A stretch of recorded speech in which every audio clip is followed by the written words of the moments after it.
Deep beneath the Vatican's marble floors, in archives sealed by papal decree, lies a truth that would shatter the faith of millions. The Church has always taught that the devil is humanity's greatest enemy, but the ancient texts tell a different story. They speak of ghouls, creatures that devour not just flesh, but the very essence of the soul, leaving nothing for heaven or hell to claim. While demons can be exorcised and Satan himself bound by faith, ghouls exist outside God's covenant entirely. They are older than Scripture, hungrier than sin, and immune to every prayer ever written. There are books in the Vatican that should never reach their final page. My name is Sofia Moretti, and I've worked as an archivist in the Vatican Apostolic Archives for 9 years. My specialty is medieval ecclesiastical records, mortality registers, parish census documents, letters of dispensation, the kind of material that requires steady hands and steadier patience. Most of it is routine, names, dates, causes of death recorded in Latin or medieval Italian by priests who've been dust for 600 years. I prefer this work to the more dramatic holdings. I have no interest in secret prophecies or suppressed gospels.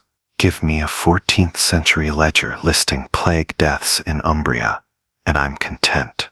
There's a kind of peace in transcribing the long dead, in preserving their names for a church that remembers everything and forgets nothing. In October of 2024, I was assigned to catalog a collection acquired from a dissolved monastery in Lazio. 73 volumes, most concerning tithes and property transfers from the 13th century. Standard archival work. I set up in Reading Room 5, a small chamber on the 3rd floor of the archives, windowed and quiet, where I could work undisturbed.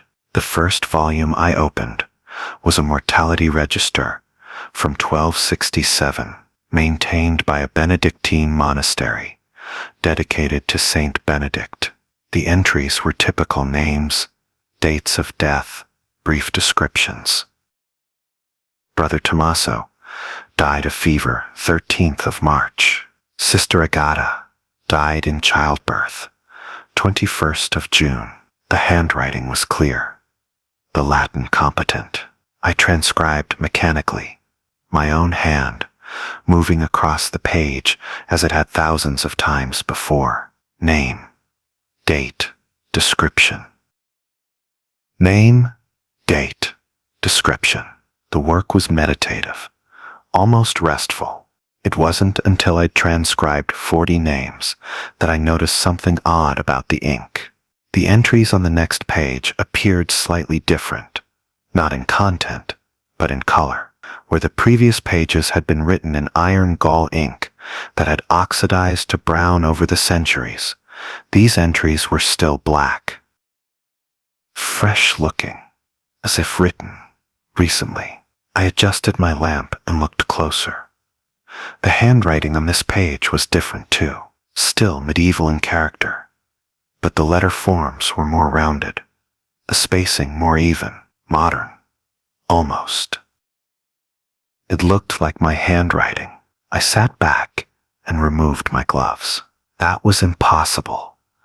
I was transcribing, not writing in the ledger itself. My transcription was on a separate sheet of archival paper, carefully positioned away from the historical document. I would never mark an original manuscript, but when I compared my transcription sheet to the entries on the page before me, they were identical. Same letter shapes, same subtle idiosyncrasies. The way I crossed my T's, the particular curve of my capital S, the entries themselves were wrong in another way. The dates were future dates, not 1267, but 2024, this year, next month. I looked at the first name on the page. Pietro Valdez died November 3rd. Then Anna Santoro died November 7th, 12 names in total, spanning from November 3rd to November 26th. I checked the monastery's catalog notes. This volume had been sealed in the monastery library since the 14th century, untouched except for one inventory in 1912. There was no indication it had ever been removed or altered. Yet, here were entries in my handwriting, listing deaths that hadn't occurred yet. I should have reported it immediately. Protocol requires that any anomaly in historical documents be brought to the attention of the prefect, but something stopped me, a feeling I can only describe as recognition. As if I'd seen this page before, though I knew I hadn't. I photographed the page and returned the ledger to its archive box. Then I went home and did something I'm not proud of. I searched for the first name on the list. Pietro Valdez was a retired banker in Turin. I found his obituary online the next morning, dated November 3rd, 2024. He died of a heart attack the previous afternoon, exactly when I'd been transcribing the ledger. I told myself it was coincidence. The name was common enough.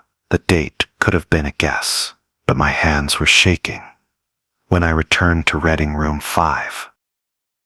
I opened the ledger to that same page, and my breath stopped. The first entry, Pietro Valdez, had been crossed out. A single line of red ink, drawn through the name with surgical precision. The ink was fresh. I could see where it had pooled slightly at the end of the stroke. I hadn't touched red ink.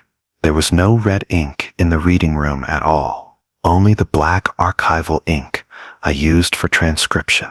I checked the next name, Anna Santoro. The entry said she would die on November 7th, 4 days from now. I left the ledger open and spent the next hour searching records, trying to find some rational explanation. Perhaps this was a copy made recently by another archivist. Perhaps someone was playing an elaborate joke, but the paper was medieval vellum, chemically tested during the monastery inventory. The binding was original. And the handwriting. I couldn't escape the fact that it looked exactly like mine, rendered in a medieval style I'd never consciously practiced. That night, I couldn't sleep. At 3:17 in the morning, I woke from a dream I couldn't remember. My heart racing, I got up and made tea, then opened my laptop and searched for Anna Santoro. There were several, but one caught my attention. A professor of linguistics in Rome, 64 years old. I don't know why I chose her. Instinct, perhaps, or something worse. I monitored the news obsessively over the next 4 days. On November 7th, Anna Santoro, the professor, died in a car accident on the Via Appia. The news report said it happened just after dawn. When I returned to the archives the next morning, the second name in the ledger had been crossed out in red ink. I stood in Reading Room 5 for nearly an hour, staring at that line. The ink was fresh again, as if drawn moments before I arrived. I thought about going to the prefect, about reporting what I'd found. But what would I say? That a medieval ledger was predicting deaths, that someone was marking them in ink that appeared overnight. I turned the page instead, and my stomach went cold. There were more names, 20, 30, perhaps 40. The handwriting became cramped near the bottom, as if space was running short. All in my hand, all dated in the coming weeks and months. I recognized some of them. A cardinal I'd met once at a conference, a librarian from the Vatican museums, Brother Luca, from Basement 3. I kept turning pages, my hands numb. The dates extended into December, then January, then February. The last page. The final entry in the entire ledger was dated March 14th, 2025. The name was Sophia Moretti. Below my name, written in the same medieval script, but somehow more deliberate, was a phrase in Latin, quae scripsit, scripta, estimated. What she has written is written. I don't remember leaving the reading room. I found myself in the chapel of St. Jerome, my hands pressed against the cool marble of a side altar, trying to understand what I'd seen. The ledger was recording deaths I had somehow authored, not predicting them, not observing them, writing them into being. But I hadn't written those names. I'd only transcribed what was already there, except the handwriting was mine. The entries appeared only after I opened the ledger, and each morning, another name was crossed out, marked complete, like items on a list. I went to Father Domenico that afternoon. He's the chief custodian of the archives, and in 9 years, I'd learned he knew more about the collection's peculiarities than anyone admitted. I brought my photographs of the ledger, my transcriptions, the news reports of the deaths. He studied everything in silence. Then he removed his reading glasses and looked at me with an expression that made my throat tighten. The Valdez collection, he said quietly, from the monastery of St. Benedict in Lazio. Yes, I recommended against acquiring it. He set my photographs aside. The monastery was dissolved in 1873, for reasons the diocese didn't specify. The library was sealed. When we finally inventoried it in 1912, the archivist who did the work, Sister Maria Costanza, requested immediate reassignment afterward. She wouldn't say why. What happened to her? She died in 1913. March 14th. He met my eyes. The anniversary of her assignment to the inventory. The room felt suddenly airless. The ledger is no longer in your care. I'm reassigning the Valdez collection to a specialized team. You're to take leave for the next 4 months, effective immediately. Administrative leave, fully paid. You'll work from home on digital projects that don't require physical access to the archives. Father, I can't just... Yes, you can. His voice was gentle, but absolute. Some manuscripts carry obligations, Sophia. Contracts written in forms we don't fully understand. The act of reading them, of transcribing them, creates a connection. A debt. I didn't agree to anything. The ledger doesn't require your agreement. It requires your participation, which you've already given. He stood and walked to the window. The names in that book, they're not predictions. They're appointments, made by whoever maintains the register. In the 13th century, it was a monk whose name we don't know. In 1912, briefly, it was Sister Maria Costanza, and now, it's me, I whispered.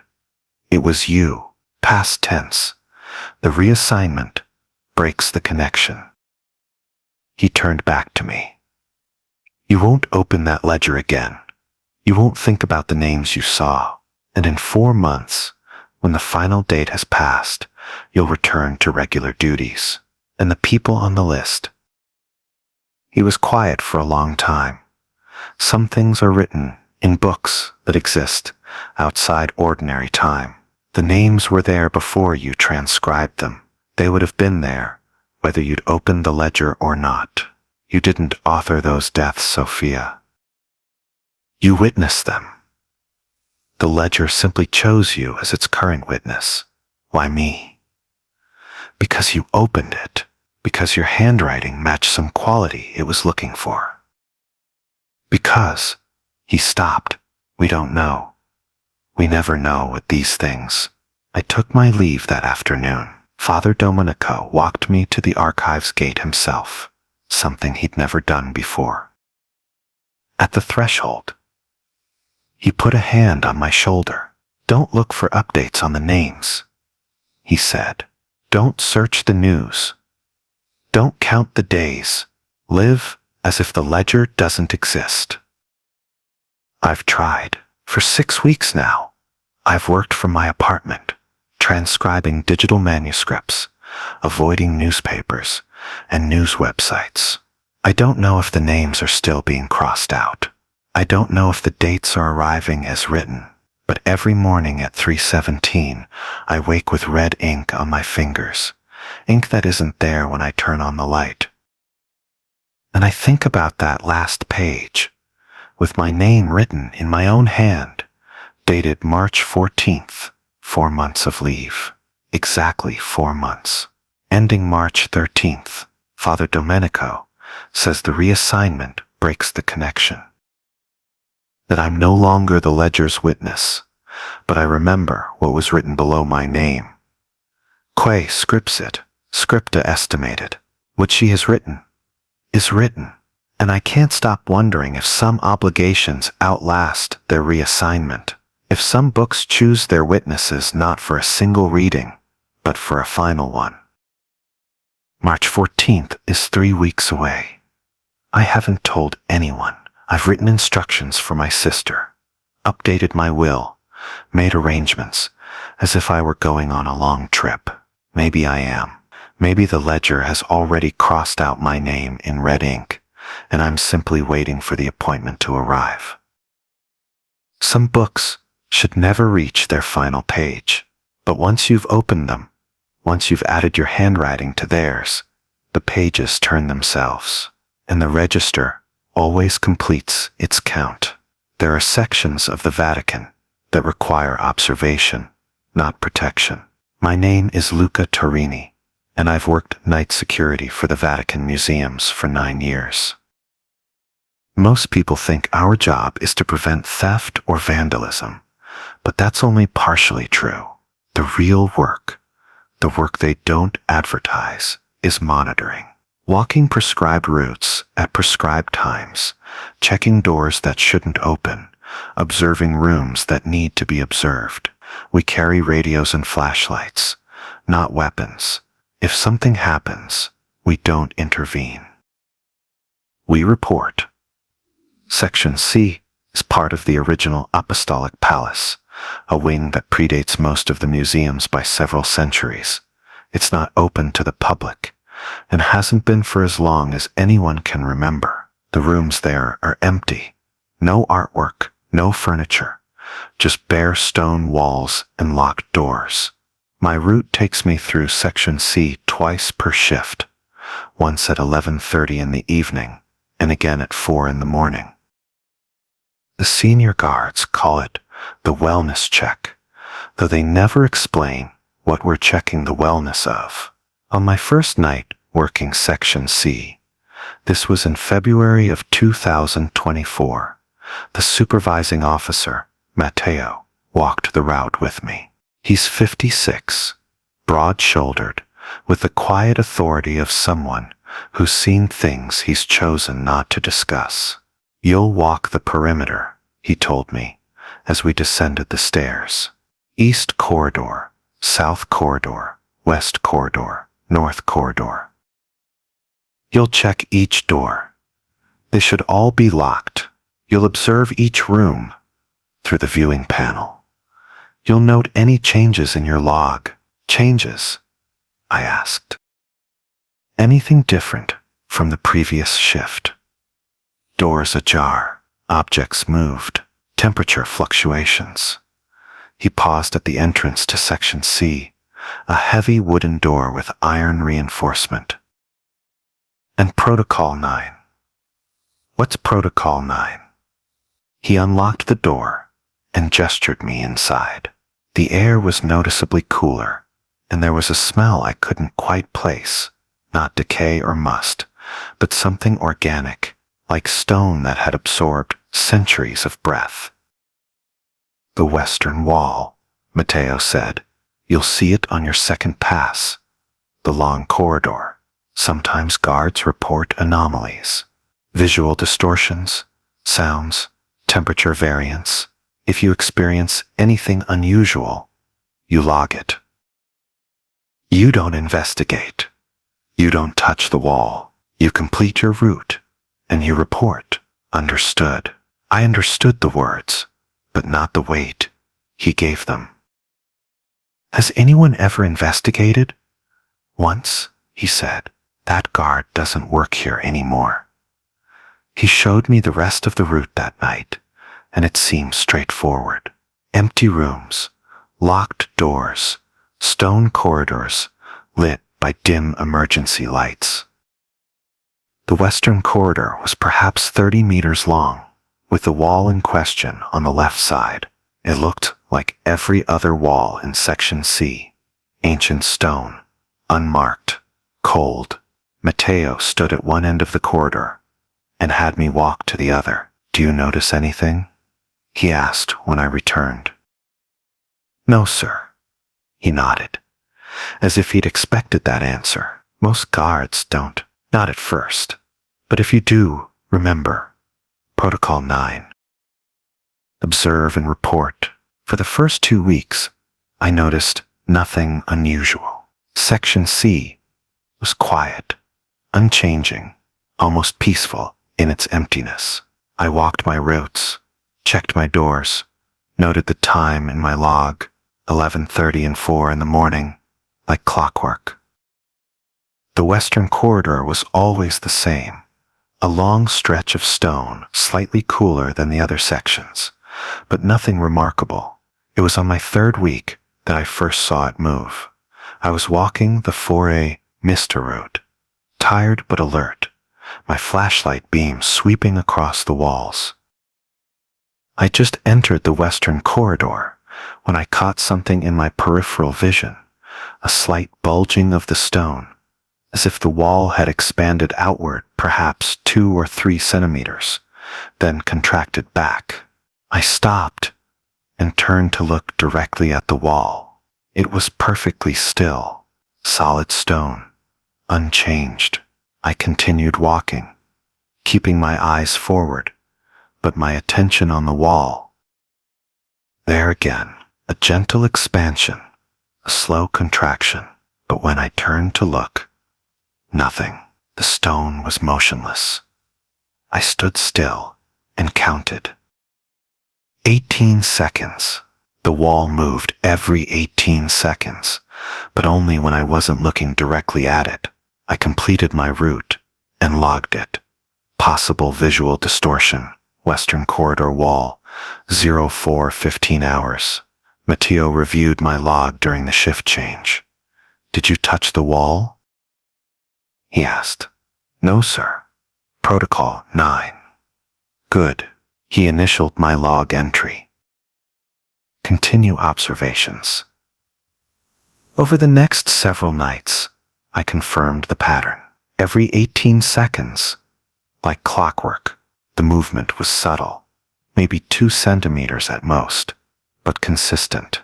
I tried different approaches, walking backward, using my peripheral vision, checking from different angles. The result was always the same. The wall moved when I wasn't looking directly at it. On the 5th night of observations, I noticed something else. The movement wasn't uniform along the entire wall. It was centralized, bulging outward from a point roughly 3 meters up and 2 meters from the southern end of the corridor. As if the expansion originated from a single source behind the stone.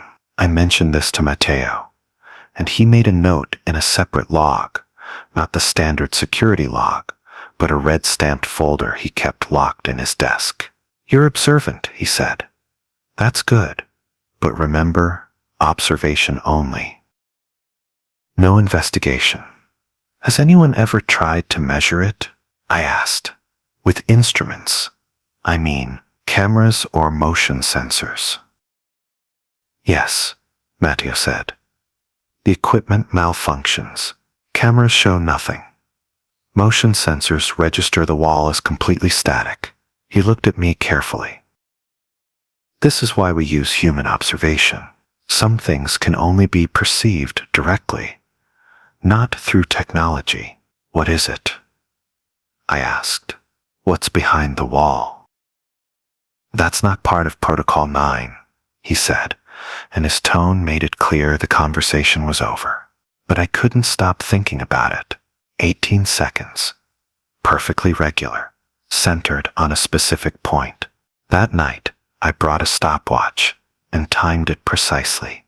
18 seconds between each expansion, with the movement itself taking roughly 4 seconds. 2 seconds to expand, 2 seconds to contract, like breathing. The thought occurred to me suddenly, and once it did, I couldn't dismiss it. 18 seconds between breaths was slow, but not impossibly so. Deep, deliberate breathing, the kind you'd do in meditation or sleep. I walked closer to the wall than I'd been before, close enough that I could have touched it if I'd wanted to. I kept my eyes averted, watching in my peripheral vision. The expansion was more pronounced from this distance. I could see the stone actually bulging, the surface distorting as if something pressed against it from behind. And then I felt it. The air temperature near the wall. It was warmer than the rest of the corridor. Not dramatically, but noticeably. Body. Temperature warm. I stepped back and completed my route with shaking hands. That night, I couldn't sleep. I kept thinking about the wall, the rhythm, the warmth. At 3:17 in the morning, I woke with absolute certainty that I needed to touch it. To confirm what I already knew, but couldn't quite accept. My next shift was the following evening. I arrived early and found Matteo reviewing the red-stamped folder. He looked up when I entered. "You're going to ask to touch the wall," he said. It wasn't a question. I nodded. Why? Because I need to know if it's warm, if it's breathing. Matteo was quiet for a long moment. Then he closed the folder and stood. "Come with me." He led me down to Section C. But instead of entering through the main door, he took me to a maintenance access I'd never noticed before.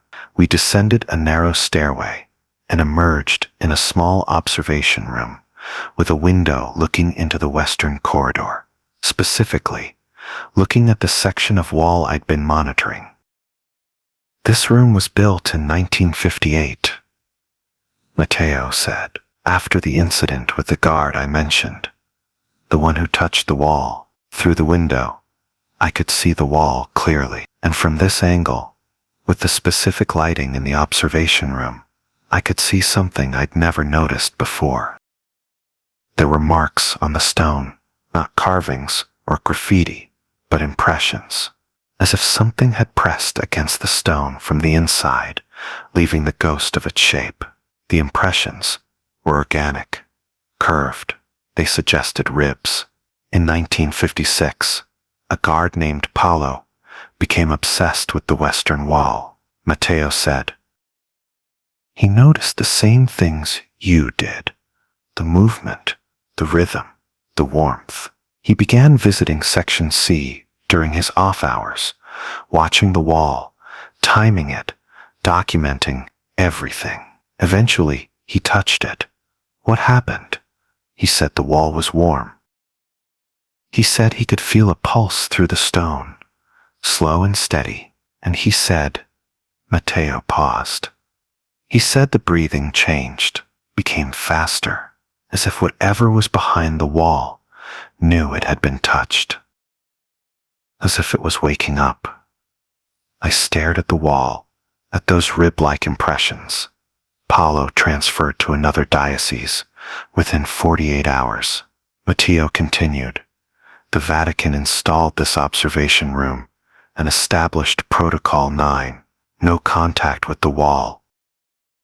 No investigation, just observation and documentation. Because some things, he gestured to the wall, some things are contained, not contained, by choice, but by circumstance. The structure itself is the containment. And we don't know what would happen if that containment were compromised. What is it? I asked again. We don't know, Matteo said, and I believed him. The wall predates most of the apostolic palace.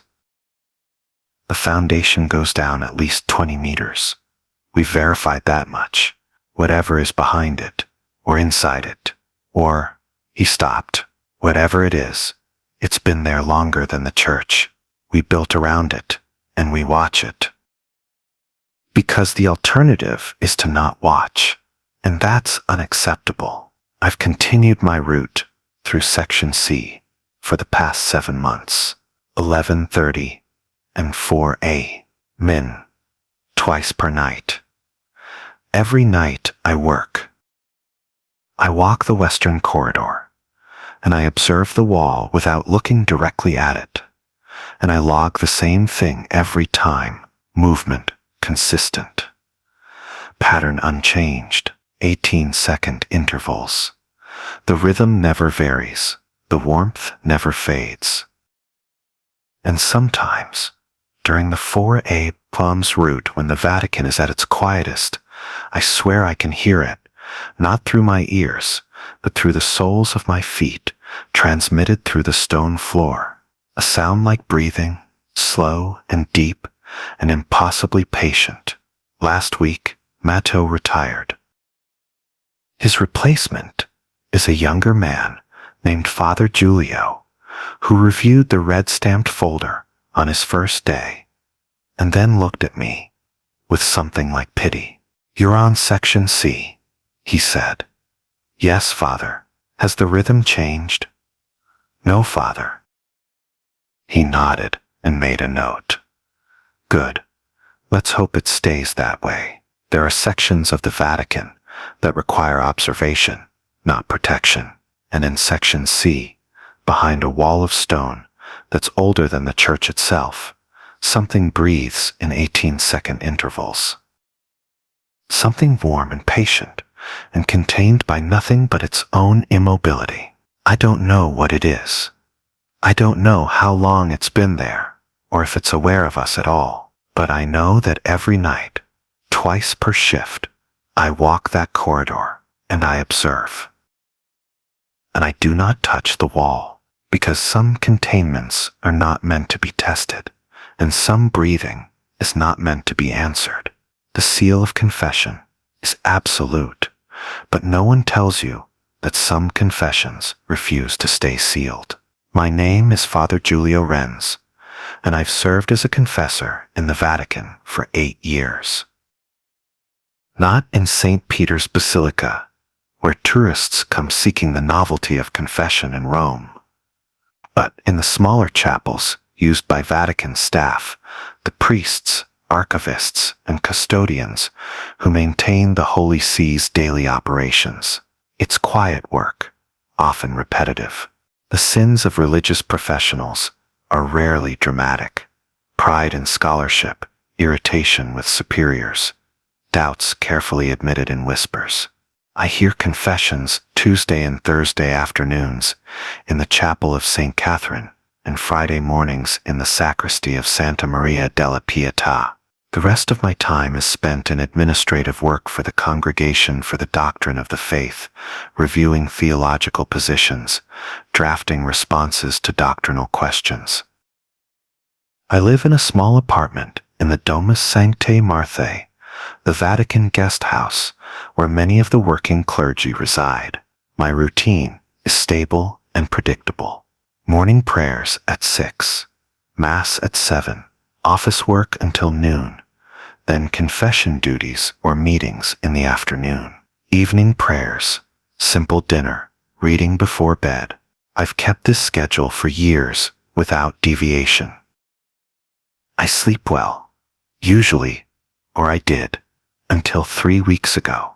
It began on a Tuesday night in late September of 2024. I woke suddenly at 3:17 in the morning, pulled from sleep by a sound I couldn't immediately identify. Not loud, but present.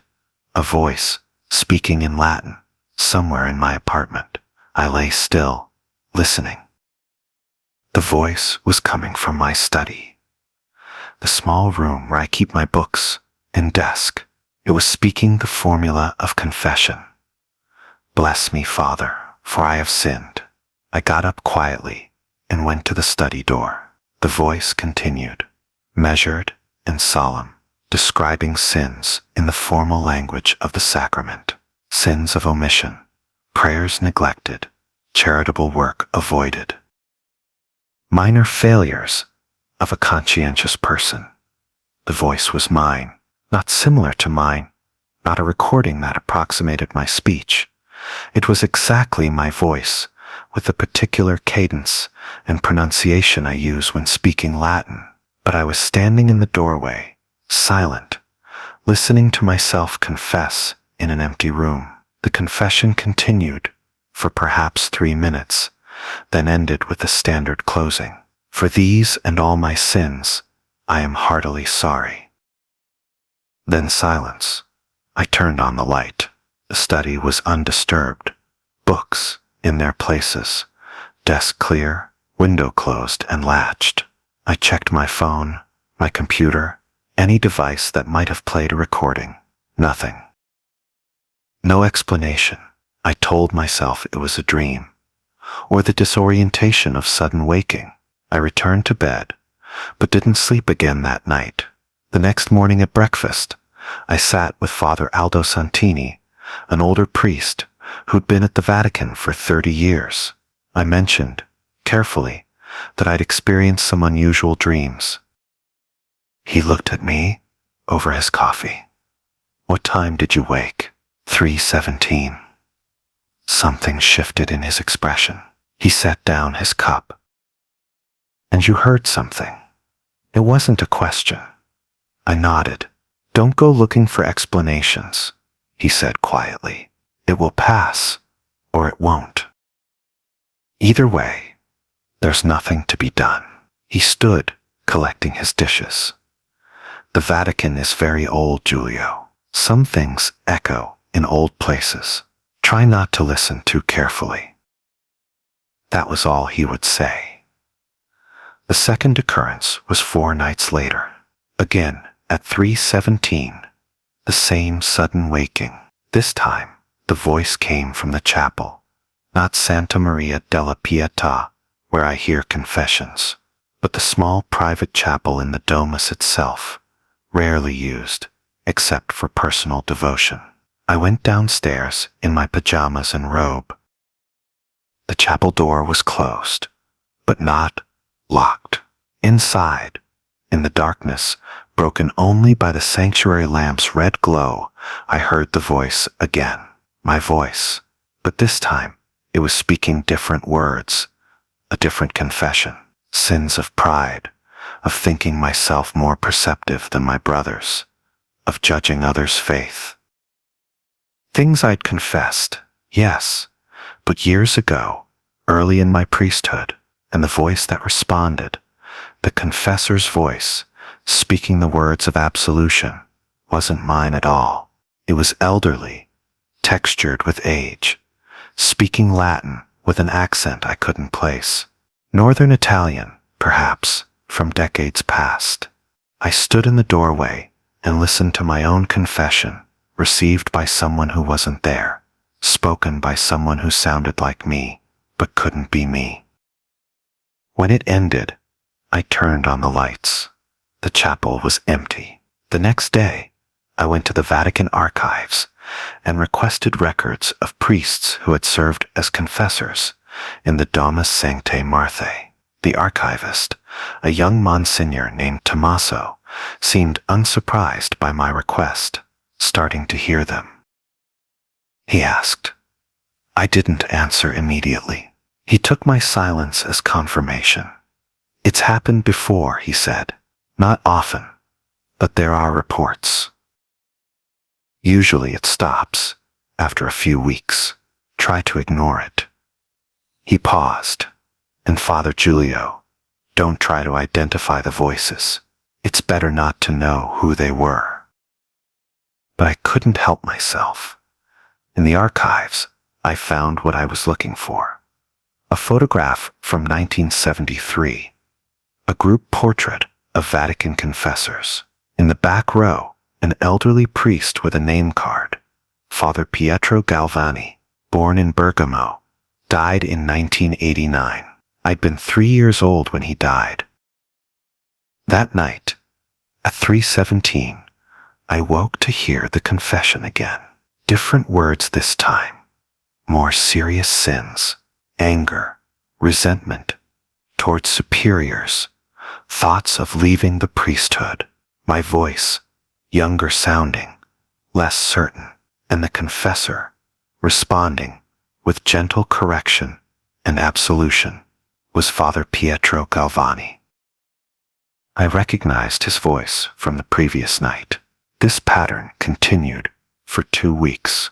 Each night, 3:17, a different confession, always mine, drawn from different periods of my priesthood, spoken in my voice as it had been at various ages, and always received by different confessors, priests whose voices I began to recognize, even though I'd never heard them in life. Father Galvani, who died in 1989, Father Sergio Moretti, dead since 2006, Monsignor Domenico Russo, who'd passed in 2011. I found their photographs in the archives, matched their faces to their voices through records and memorial notices. They were all confessors. All had served in the Vatican.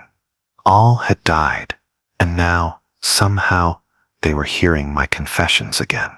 Confessions I'd made to other priests years ago, playing back in the darkness at 3:17 in the morning. I stopped sleeping. I would lie awake waiting for 3:17, listening as my spiritual history was recited in empty rooms and chapels, received by the dead.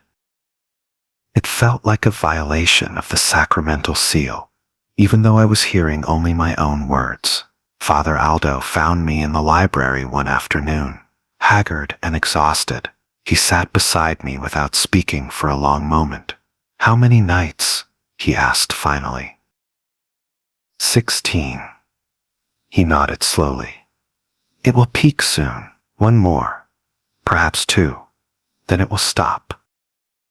"What is it?" I asked. "Why is this happening?" "I don't know," he said.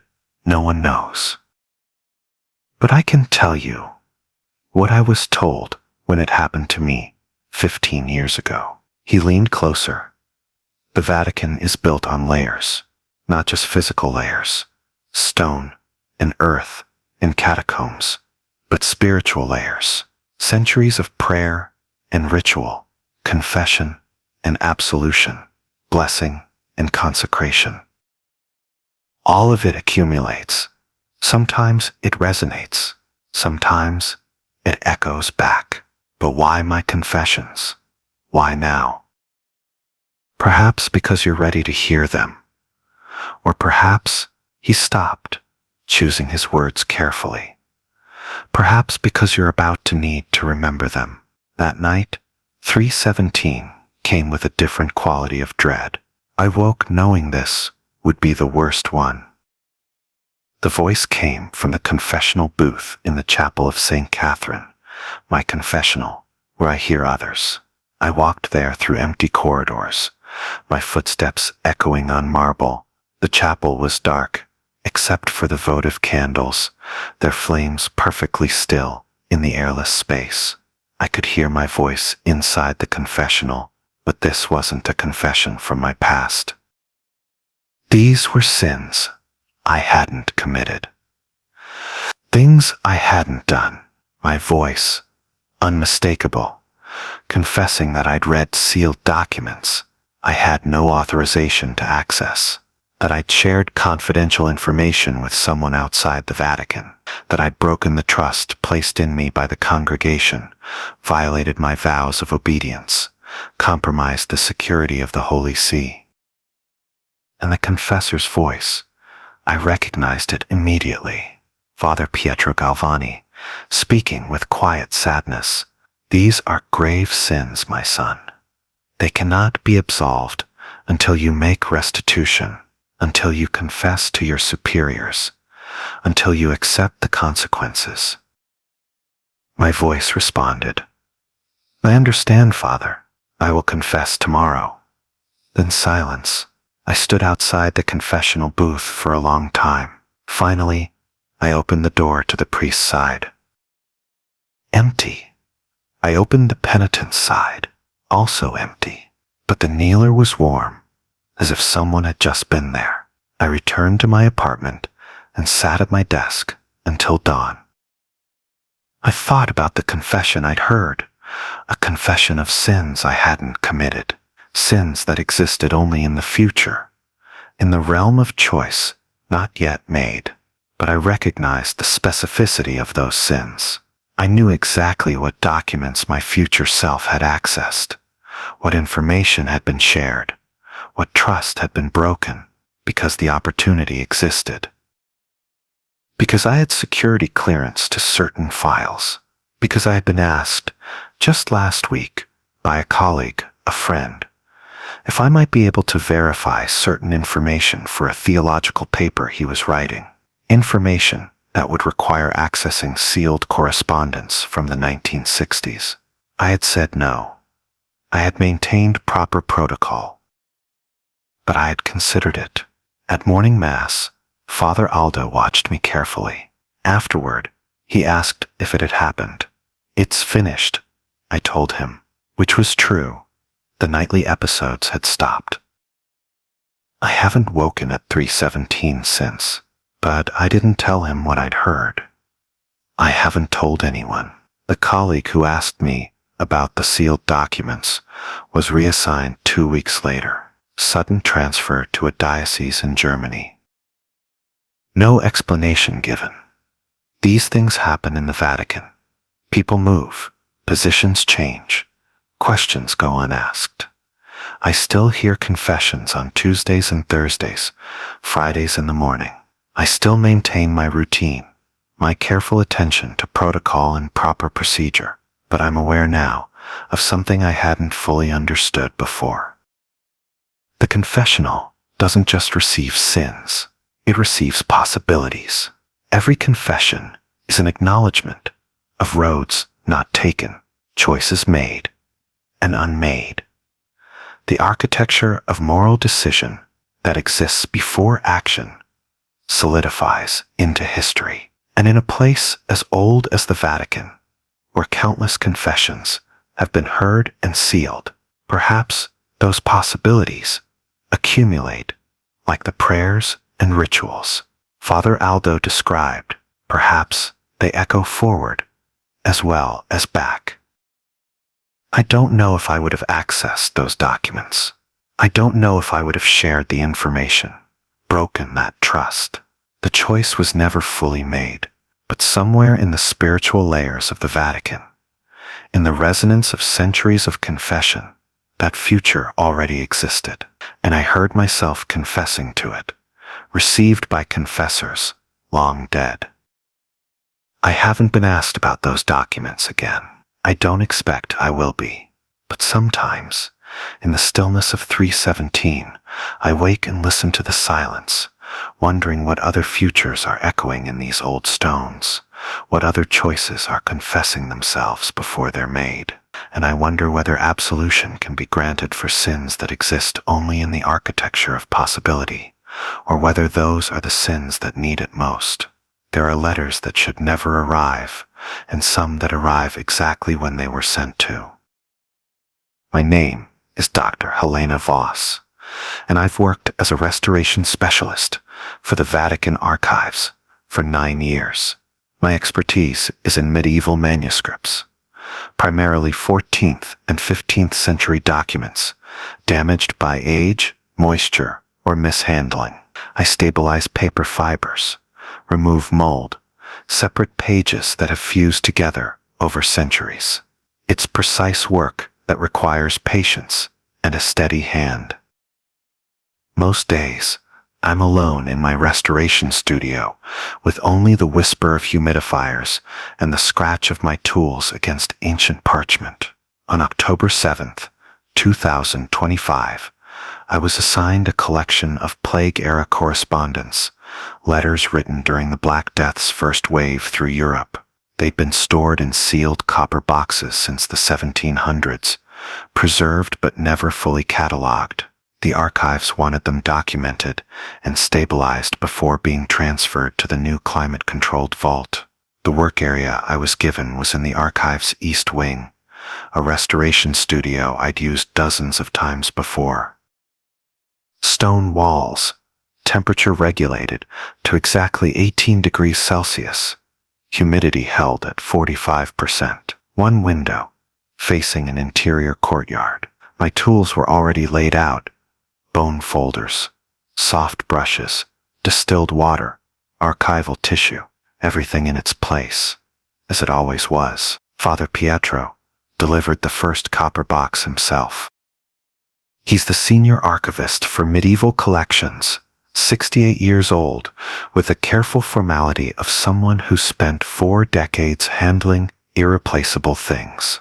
He set the box on my work table and removed a small copper key from his cassock. Plague correspondence, he said, 1347 to 1351.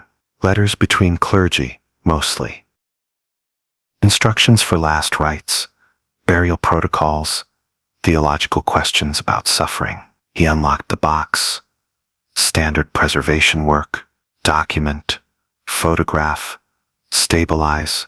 Inside were perhaps 30 letters, each in varying states of decay.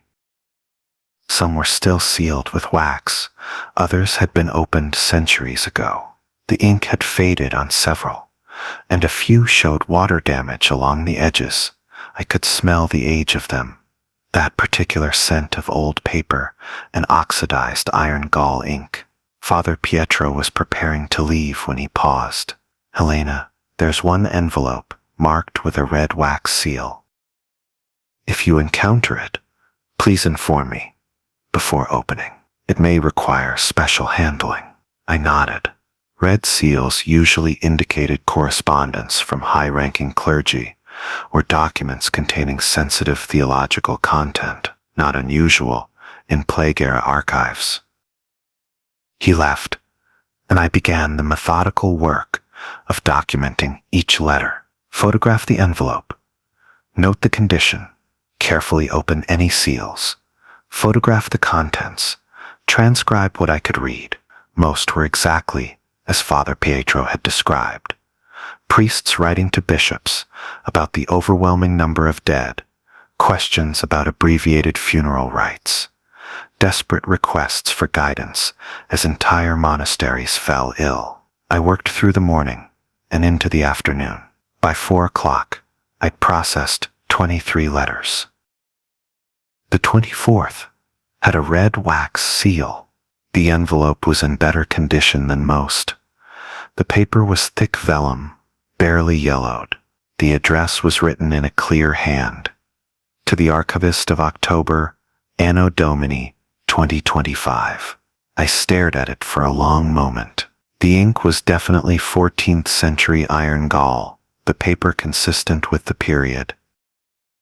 But the date, 2025, written in medieval Latin numerals, made no sense.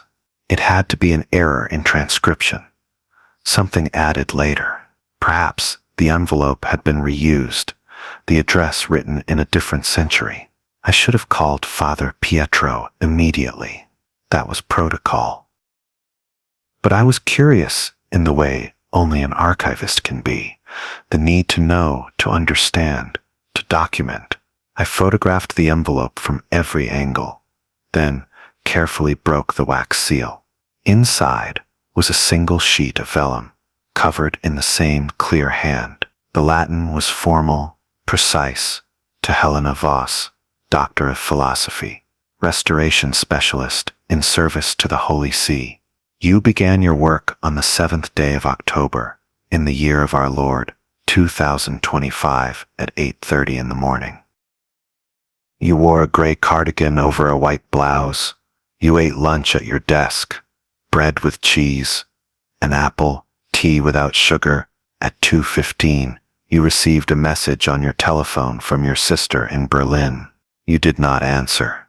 You are reading this at approximately 4:20 in the afternoon. The light through your window is beginning to fade.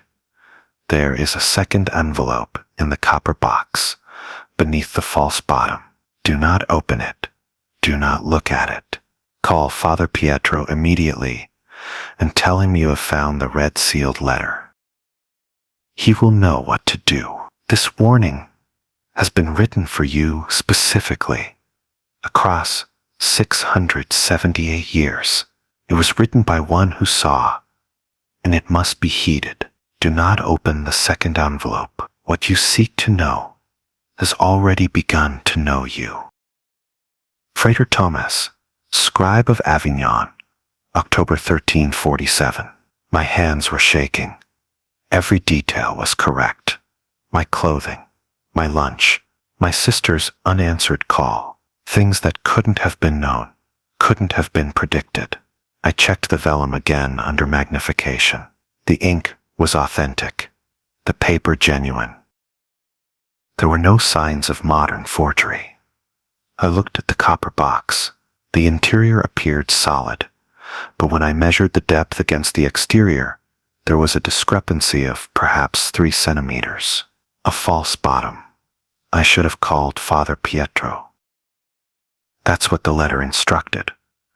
But I've spent my career revealing what's been hidden, uncovering what's been obscured by time.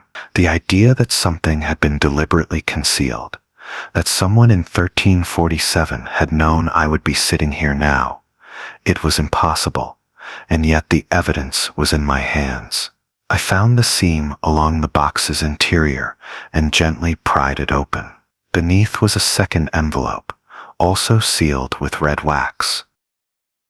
This one had no address, no markings at all, just the seal, pressed with a symbol I didn't recognize, not a cross or any standard church insignia, but something older, a circle with radiating lines, like a corrupted sun. The rational part of my mind was screaming to stop, to call Father Pietro, to follow the instructions. But my hands were already breaking the seal, already unfolding the vellum inside. The page was blank. I held it up to the light, checked for hidden ink, for impressions in the paper. Nothing, completely blank. A wave of relief washed over me. Whatever this was, it was incomplete, an unfinished letter. Perhaps a mistake in the archive. Then I noticed my watch had stopped. The digital display, frozen, at exactly 4:23. The temperature gauge on the wall showed the same time, the humidifier's clock, dark. Even my phone, when I picked it up, showed 4:23 and would not advance. I looked back at the blank vellum, and it was no longer blank. Words were appearing, not being written, but emerging, as if the ink had been there all along, and I simply hadn't been able to see it. Medieval Latin, the same hand as the first letter. You are Helena Voss. You were born on March 14th, 1989 in Munich. You have a scar on your left knee from falling off a bicycle when you were 7. You drink tea without sugar. You do not believe in prophecy, but you believe in patterns. You believe that all mysteries can be solved through careful observation and documentation. You are reading this because you could not resist. This is not judgment. This is acknowledgement. Some minds are drawn to gaps in knowledge the way others are drawn to light. You are an archivist of absences, a scholar of what should not be. I am Frater Thomas. I wrote these letters in October of 1347, as the plague consumed Avignon. I was tasked with recording the names of the dead, but on the night of October 15th, I recorded something else. I recorded you. I do not know how. I sat in my cell to write a routine correspondence, and my hand moved without my will. I wrote your name, your life, your future. I wrote of things I could not understand. Telephones, photographs, electric light. I wrote for 11 hours without stopping. And when I finished, I had documented the life of someone who would not be born for 640 years. The church sealed my writings. They called them the work of fever or demonic influence, but they preserved them because the details were too specific, too accurate. They preserved them because I wrote the exact date you would read this, October 7th, 2025, at 4:23 in the afternoon. I do not know what this makes me. Prophet or madman, vessel or victim, but I know what you are now. You are the proof that time is not what we believe. You are the evidence that certain moments echo backward, that some knowledge arrives before its source. Stop reading. Stop now. Do not turn the page. There are 3 pages to this letter, and the 3rd page will tell you the date of your death, not an approximation. The exact moment. You will know it with the certainty I knew you would be reading this today. We are not meant to carry such knowledge. It changes us. It changed me. After I wrote these letters, I stopped eating, not from illness, but from the understanding that all my meals were already consumed, all my words already spoken. I died on November 23rd, 1347, exactly as I had written. I would stop reading, call Father Pietro. There is still time to choose not to know. I was holding 2 pages. The vellum was thick enough that I couldn't see through to the 3rd page, but I could feel it there. The weight of it, the knowledge written in ink that was 678 years old and had been waiting specifically for me. My watch still showed 4:23. Outside the window, the light had taken on a strange quality, not darker, but suspended, as if the afternoon had decided not to progress. I thought about Frater Tomas, sitting in his cell in Avignon, as plague bells rang through the streets, his hand moving across the page, writing about telephones and electric lights, about a woman who wouldn't be born for centuries. The terror of that. The absolute solitude of carrying knowledge that proved him either insane or something worse, a witness to time's collapse. I could stop. I could call Father Pietro right now. I could choose to live without knowing, but I'm an archivist. We don't leave pages unread. I turned to the 3rd page. The studio's lights went out. Not a flicker, instant darkness, complete and absolute. My phone's screen had gone black. The only light was from the window, that strange suspended afternoon glow, and in that light, I read the date and time written in Frater Tomas's careful hand. I won't transcribe it here. Some knowledge loses its power when shared, but I will say this. It was specific. Day, hour, minute, and it was not far away. The lights came back on. My watch resumed at 4:24. The humidifier's clock ticked forward. Everything returned to normal, except that I now carried something no one should carry, the exact dimensions of my remaining time. I called Father Pietro. When he arrived and saw the open letters, his face went gray. He gathered them carefully, along with the copper box, and left without a word. 20 minutes later, 2 priests I'd never seen before arrived and asked me to come with them. They took me to an office I didn't know existed, in a section of the archives without signs or maps. A cardinal was waiting, not one I recognized. He asked me what I'd read. I told him about the 1st letter, the accurate details. I did not tell him about the 3rd page. The Avignon prescripts, he said quietly. We've maintained them for 6 centuries. 43 letters written by Frater Thomas between October 15th and November 23rd, 1347. Each one addressed to a specific person in a specific year. Each one containing accurate, impossible details of that person's life. How many have been opened? I asked. Including yours. 19.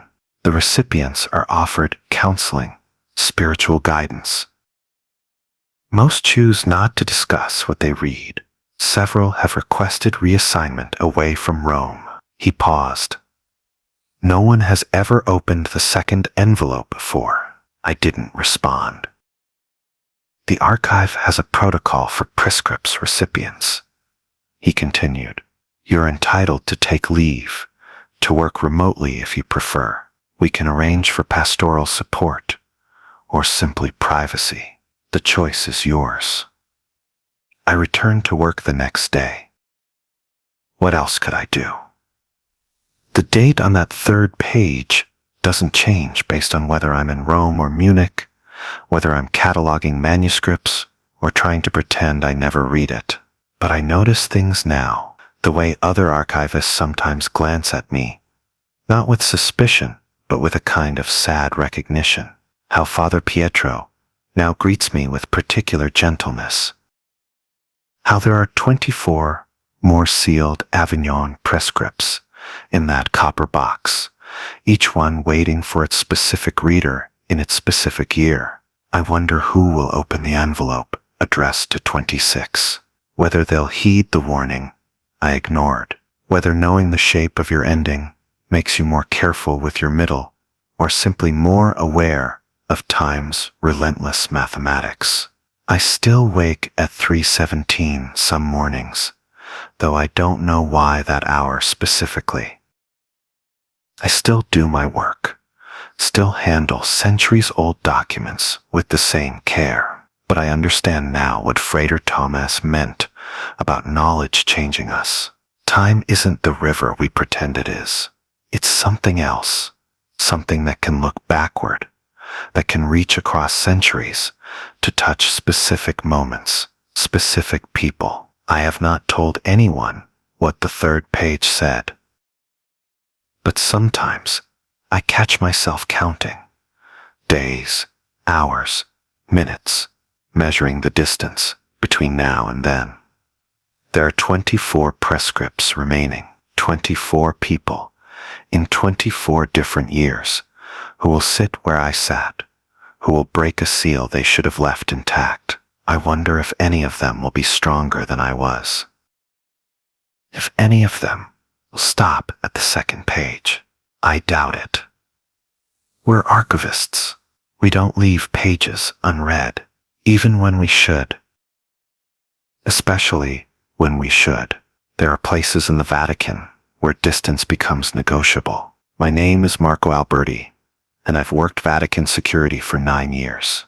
Not the ceremonial guards in their Renaissance uniforms. I'm part of the Corpo della Gendarmeria, the actual police force that patrols the museums, archives, and administrative buildings after dark. It's methodical work. Checking locks, monitoring cameras, ensuring the 2,000 rooms of church history remain undisturbed through the night. I walk the same routes every shift, 16 kilometers of corridors and galleries, stairs and passages. I know every door, every turning, every corner where the floorboards creak. The northwest stairwell connects the 3rd floor of the Apostolic Palace to the archive administration offices below. It's a service stair, not used by visitors, just a narrow stone spiral, enclosed by walls that haven't been repainted since the 1960s. 3 floors, 42 steps, a small landing between each level. During the day, archivists and priests use it to avoid the main corridors. At night, it's part of my patrol route. I've walked those stairs 5 nights a week for 9 years.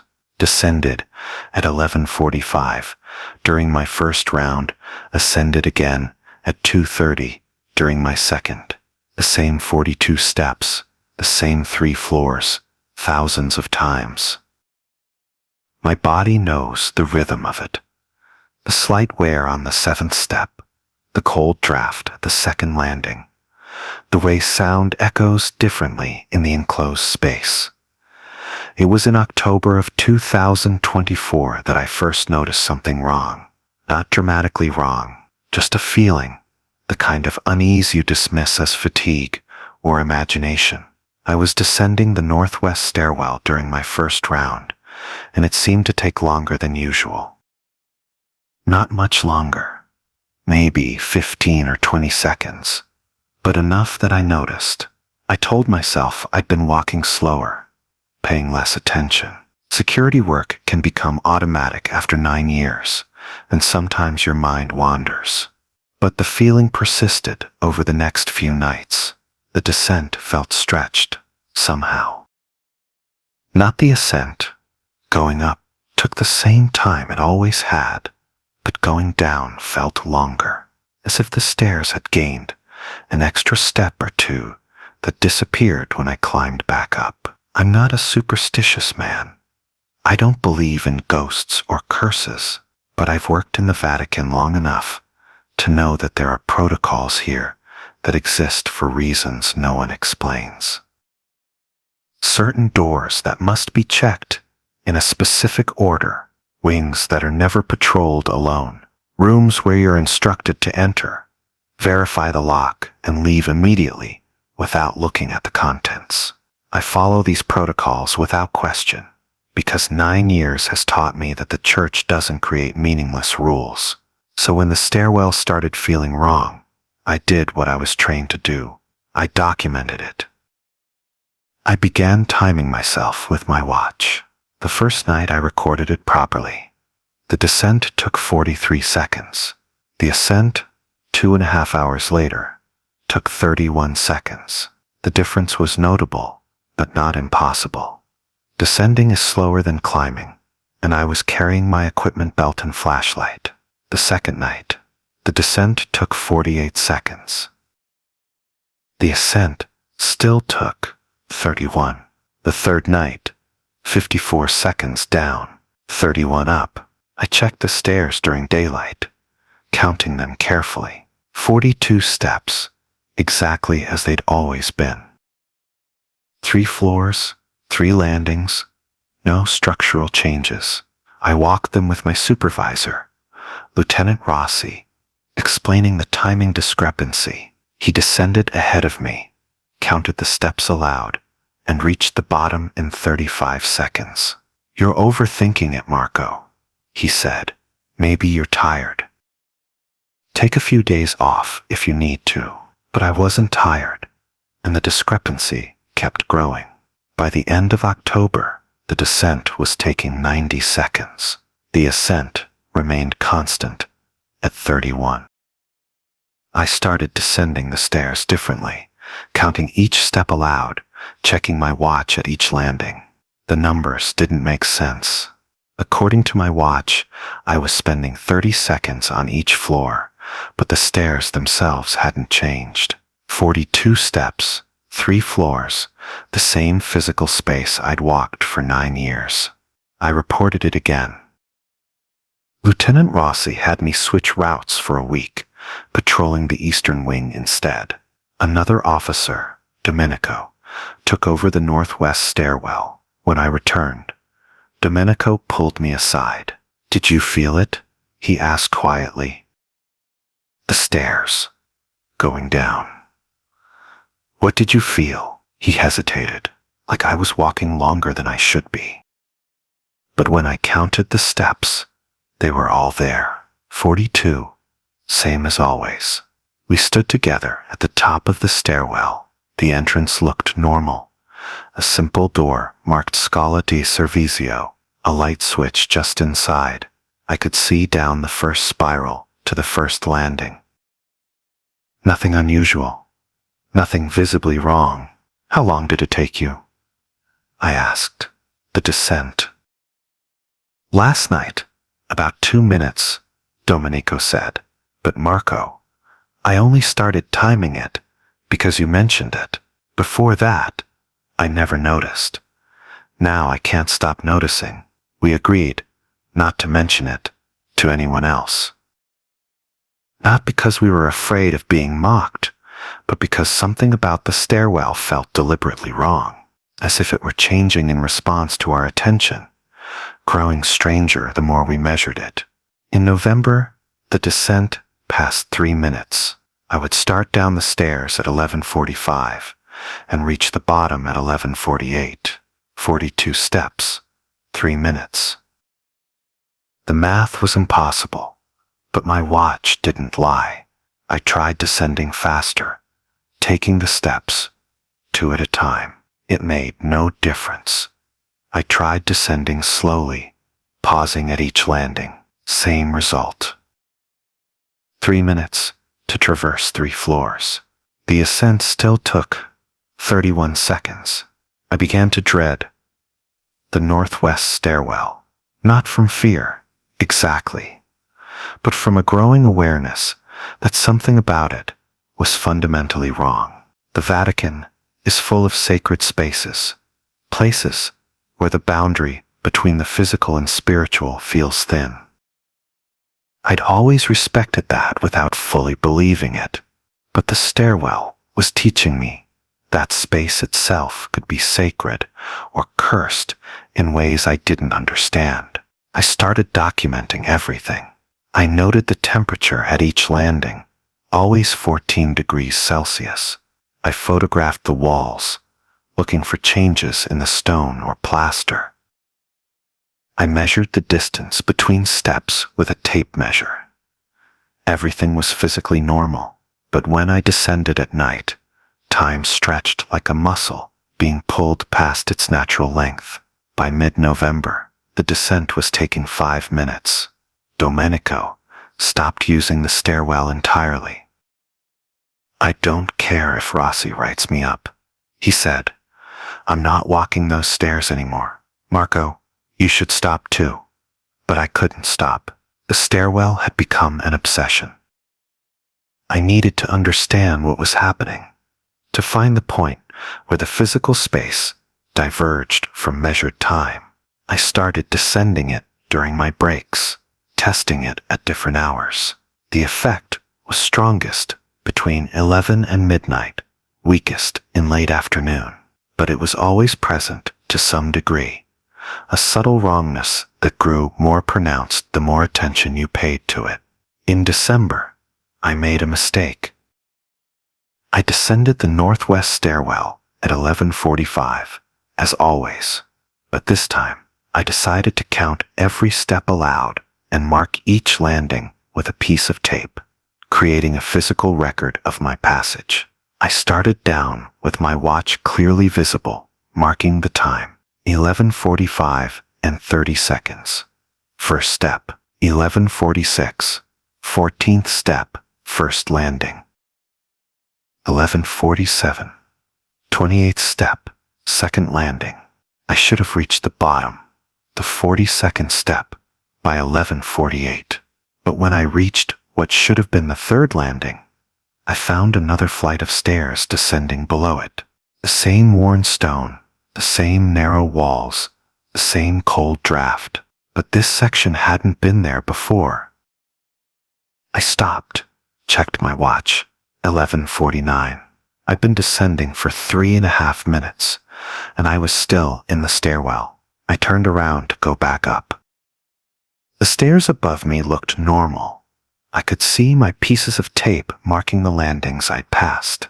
But when I started climbing, I found another descending flight between me and the first piece of tape.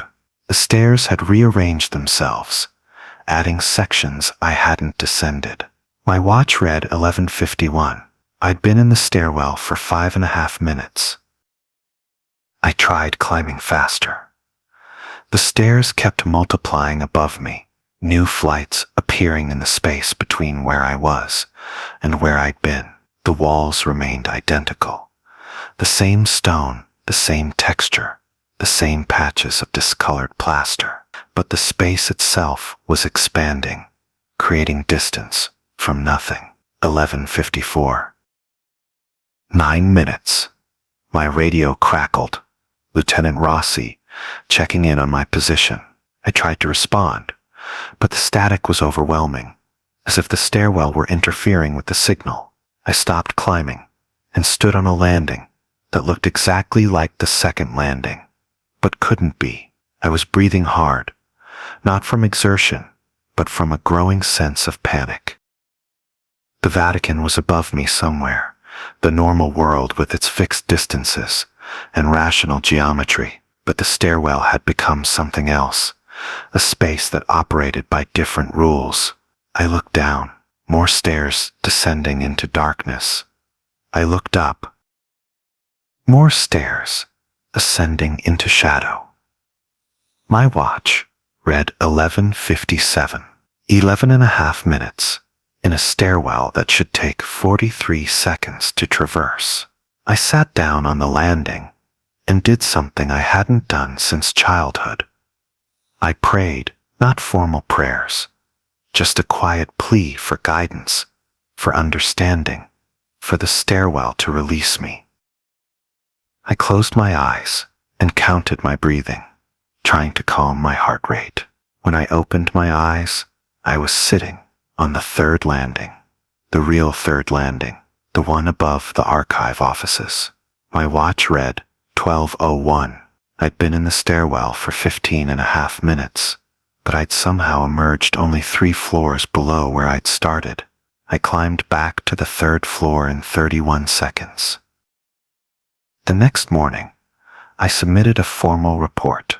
Lieutenant Rossi read it carefully, then filed it in a red-stamped folder I'd never seen before. "You're being reassigned," he said. "Eastern wing only. Don't use the northwest stairwell again." "What is it?" I asked. "The stairs. What's wrong with them?" He looked at me for a long moment. "Some spaces in the Vatican are older than the buildings around them," he said finally. "The structures change, get rebuilt, renovated, but certain spaces remain constant. They don't follow the architecture. They follow something else." "What?" "Descent," he said quietly. "The theology of it, the spiritual reality, that down is longer than up, that falling is easier than rising, that some paths away from grace become infinite if you're not careful." He closed the folder. "The stairwell is doing what it's always done. We just try not to pay too much attention to it. I work the eastern wing now. I've walked past the northwest stairwell entrance dozens of times, but I've never descended it again. Sometimes I see other guards use it during the day. They descend normally, reach the bottom in 30 seconds or less, and never notice anything wrong. But at night, the door to the northwest stairwell is marked with a small red dot on the frame.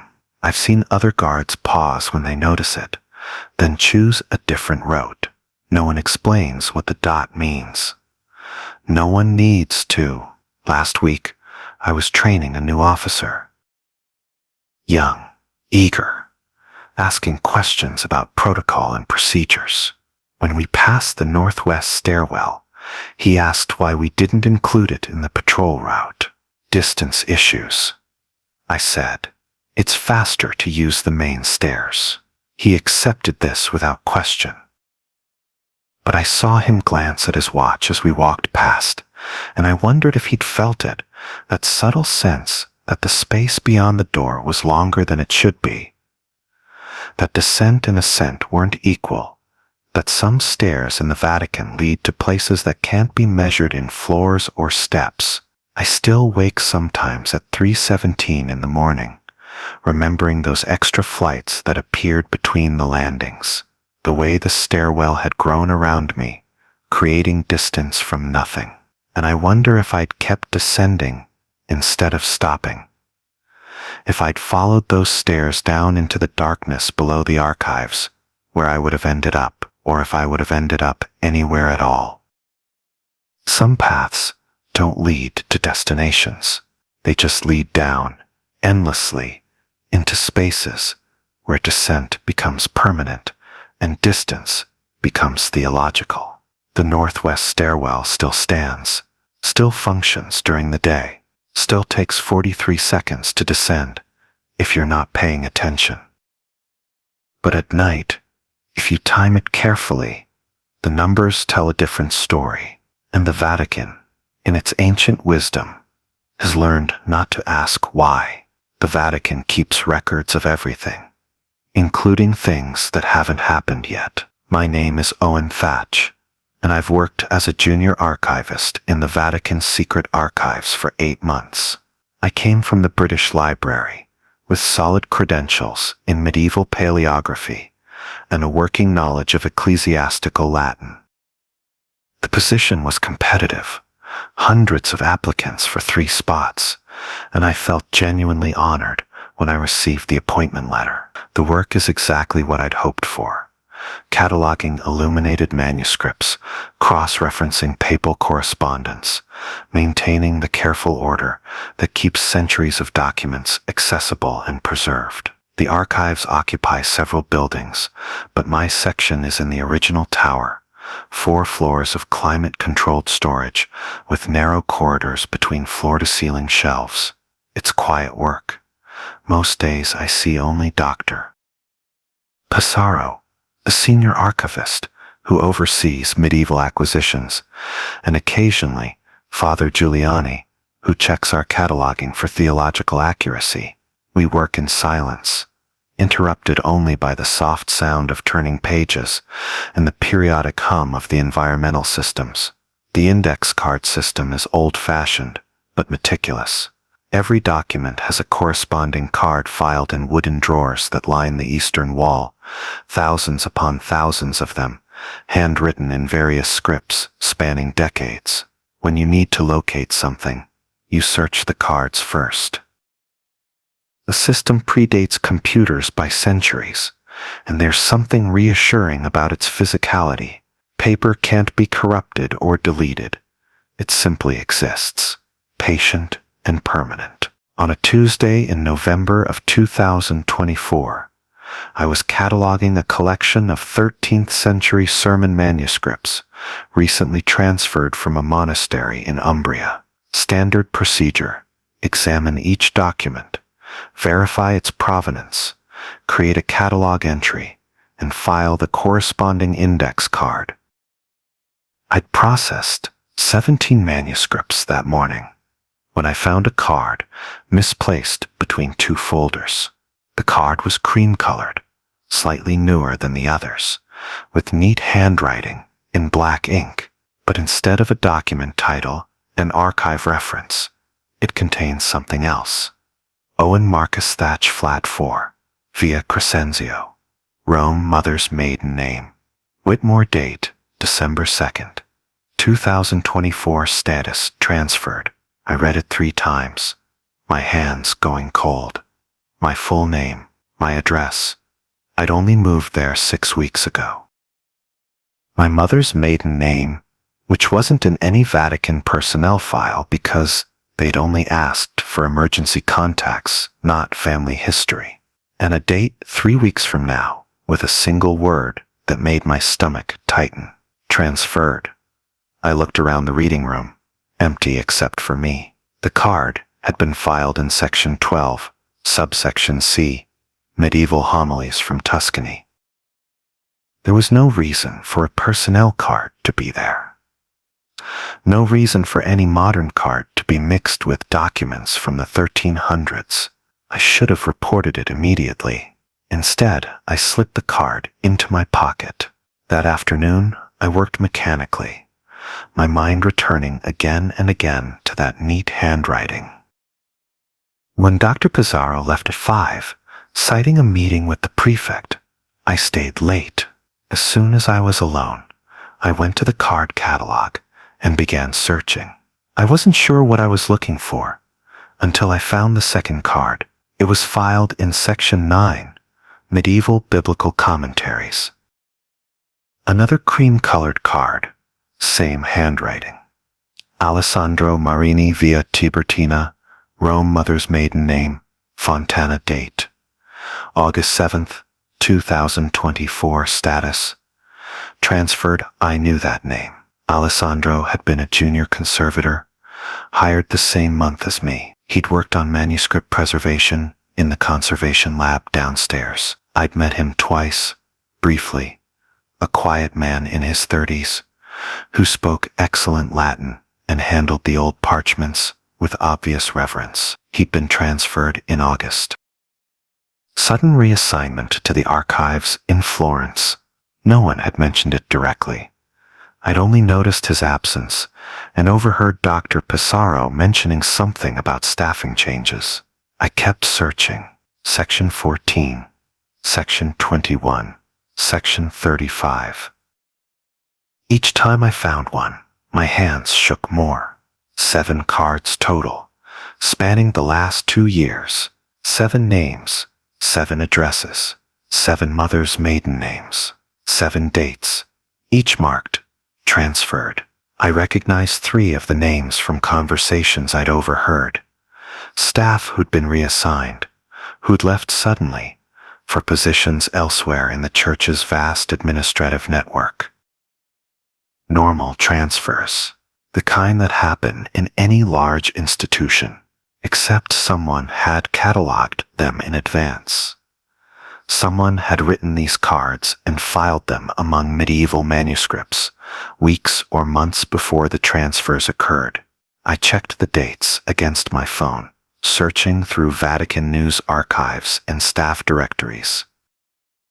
Every single transfer had happened on the date listed on the card, not approximately. Exactly. At 7:30, the lights in my section dimmed. Automatic energy conservation. I turned on my desk lamp and kept searching, pulling drawers at random now, looking for any explanation. My card was the most recent. The date was December 2nd. 3 weeks away. I found the 8th card at 9:15, filed in Section 3. Owen Marcus Thatch location. Archive Tower. Level 2 observation began. March 15th, 2024 assessment. Suitable date, December 2nd, 2024 status. Transferred notation. Maintained protocols. No awareness of secondary catalog. March 15th. That was my 2nd week of employment. Someone had been observing me since then, and there was a phrase that made my throat tighten.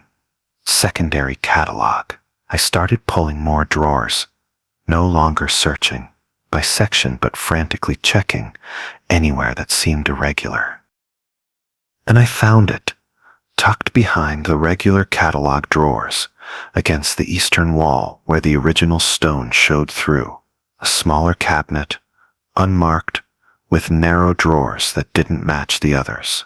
The cards inside were older, yellowed parchment, instead of cream paper, written in various hands, spanning what looked like centuries, but they followed the same format. Names, addresses, dates. Status. I pulled cards at random. Some were marked, transferred. Others said, retained. A few said, removed. One, dated 1943, was marked, lost wartime complications. Every card I pulled, going back decades, corresponded to Vatican employees, archivists, conservators, translators, clergy. The handwriting changed, but the format remained consistent. A catalog of people, maintained with the same meticulous care as the document catalog. I was replacing the cards when I heard footsteps in the corridor outside. Slow, measured footsteps, though it was well past closing time. I switched off my desk lamp and stood very still. The footsteps stopped outside my section. A key turned in the lock I hadn't realized was locked. The door opened, and Dr. Pissarro entered, followed by Father Giuliani and someone I didn't recognize, an elderly priest with a red folder under his arm. They saw me immediately. There was no point in hiding. "Owen, Dr. Pissarro said quietly. His voice was kind, but unsurprised. "You're working late." "I found something," I said, "in the catalog. Cards that shouldn't be there." The three of them exchanged glances. The elderly priest opened his red folder and consulted something inside. "December 2nd, he said. "Yes." Though the discovery was projected for next week. "He's early. Elevated pattern recognition," Father Giuliani said. "It's in his assessment file." Dr. Pissarro walked toward me, and I saw genuine regret in his expression. "The secondary catalog is very old. Owen, older than the archives themselves. We don't know who started it. Perhaps Cardinal Borromeo in the 1500s. Perhaps someone earlier, but it's been maintained continuously because it's proven accurate." Accurate. My voice sounded strange. "You're cataloging people like we're documents." "In a sense, we are," the elderly priest said. "The church is a body, and each member serves a function. Some are suited for preservation work, others for teaching, ministry, administration. The catalog helps identify optimal placement." "I want to leave," I said. "You're scheduled for transfer on December 2nd, Father Giuliani said gently, "to the Vatican Library's Department of Manuscripts. It's an excellent position. Actually, better resources, more prestigious. You'll do important work there, and if I leave now—" "Tonight," Dr. Pissarro shook his head. "The cards don't predict, Owen. They record. They document what will happen because they're part of what makes it happen. You'll remain until December 2nd, because that's when your transfer occurs. The catalog has never been wrong." "I don't believe that. I have free will." "Of course you do," the elderly priest said. "You're free to try to leave early. But you won't. Some part of you, the part that searched for those cards, that stayed late to understand, that part knows there's a logic here, an order. You'll remain because the work matters to you, and on December 2nd, you'll accept the transfer because it's the right position for your skills." He was right, and that was the worst part. I wanted to argue, to insist I'd walk out immediately, but I knew I wouldn't. The cataloging was unfinished. There were still 17 manuscripts to process. And beyond that, there was a terrible curiosity, a need to understand what the secondary catalog truly was, and how it knew. "The cards," I said. "How do they know?" "We don't ask that question," Dr. Pissarro said. "Some mysteries are meant to preserve faith, not explain it. The catalog serves the church. That's sufficient." They left me alone after that, with the understanding that I'd complete my work and accept the transfer when the time came. I sat at my desk until 3:17 in the morning, staring at the card with my name on it. The neat handwriting. The date that would arrive whether I wanted it to or not. I'm still here. It's been 2 weeks since that night. I've completed the sermon manuscript collection and moved on to a set of Augustinian texts from the 1400s. I work normally, eat normally, sleep in my flat on Via Crescenzio. I've told no one what I found. December 2nd is 6 days away. I received my transfer notification yesterday. Official, procedural, listing all the reasons why the Vatican Library position is ideal for someone with my qualifications. I'll accept it. I know I will, but sometimes Late at night, I pull open that small drawer and look at the cards. Centuries of names, centuries of dates, every one of them accurate, every person cataloged and transferred or retained according to some logic I don't understand. And I wonder about the cards that say removed instead of transferred, where those people went, whether they found their cards too, and what happened when they tried to change what was written there. I wonder if there's a card for me beyond December 2nd, a second card, already filed somewhere in those narrow drawers, documenting what comes after the transfer. And another card after that, and another, each one marking the next position, the next assignment, the next point in a career path that's already been cataloged and filed and cross-referenced. The Vatican keeps records of everything. I understand that now, including the people who keep the records, including me. 6 days. Then I'll be transferred to the Vatican Library, exactly as documented, and some night, working late, among those shelves, I'll probably find their secondary catalog too, because that's what people like me do. We search, we catalog, we maintain the order, even when the order is cataloging us.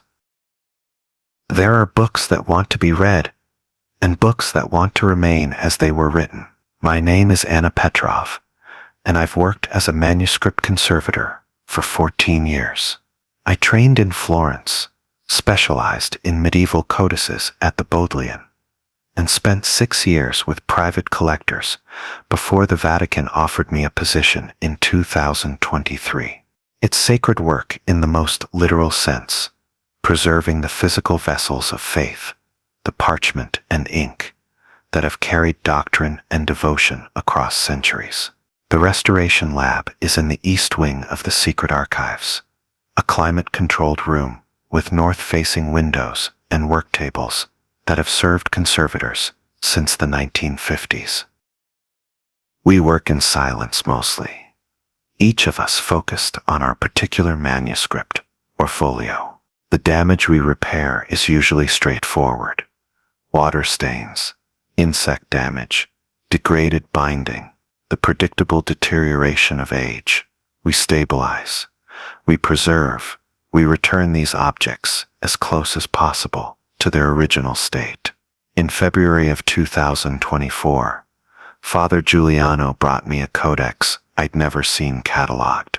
It was a small book, perhaps 20 centimeters tall, bound in wooden boards covered with stained leather.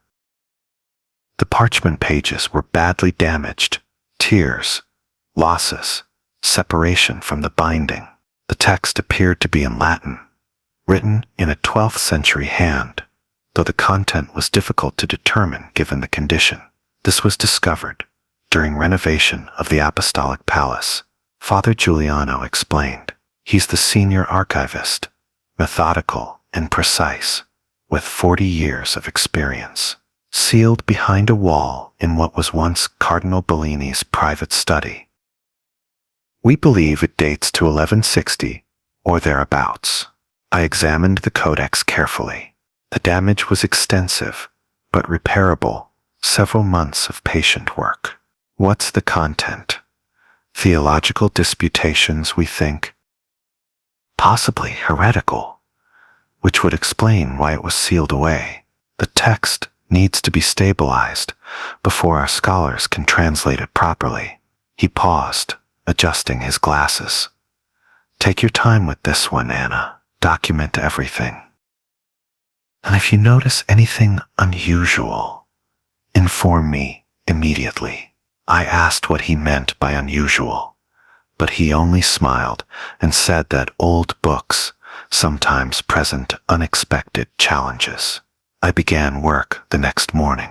The first step in any restoration is documentation, photographing every page, every tear, every stain, establishing a complete record of the object's current state. I spent 3 days on photography alone, working slowly, handling the fragile parchment with cotton gloves and wooden spatulas. The text was dense, written in a tight scribble hand with minimal margin space.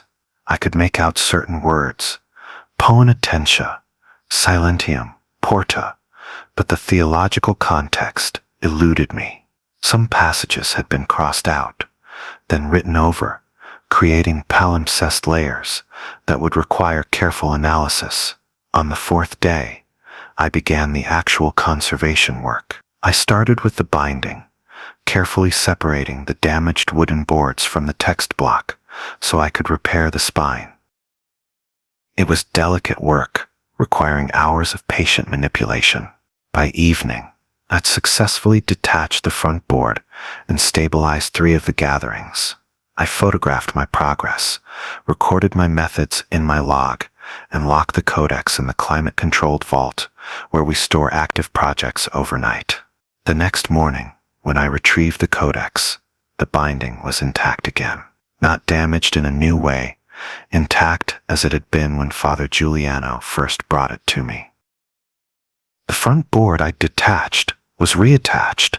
The gatherings I'd stabilized were unstabilized.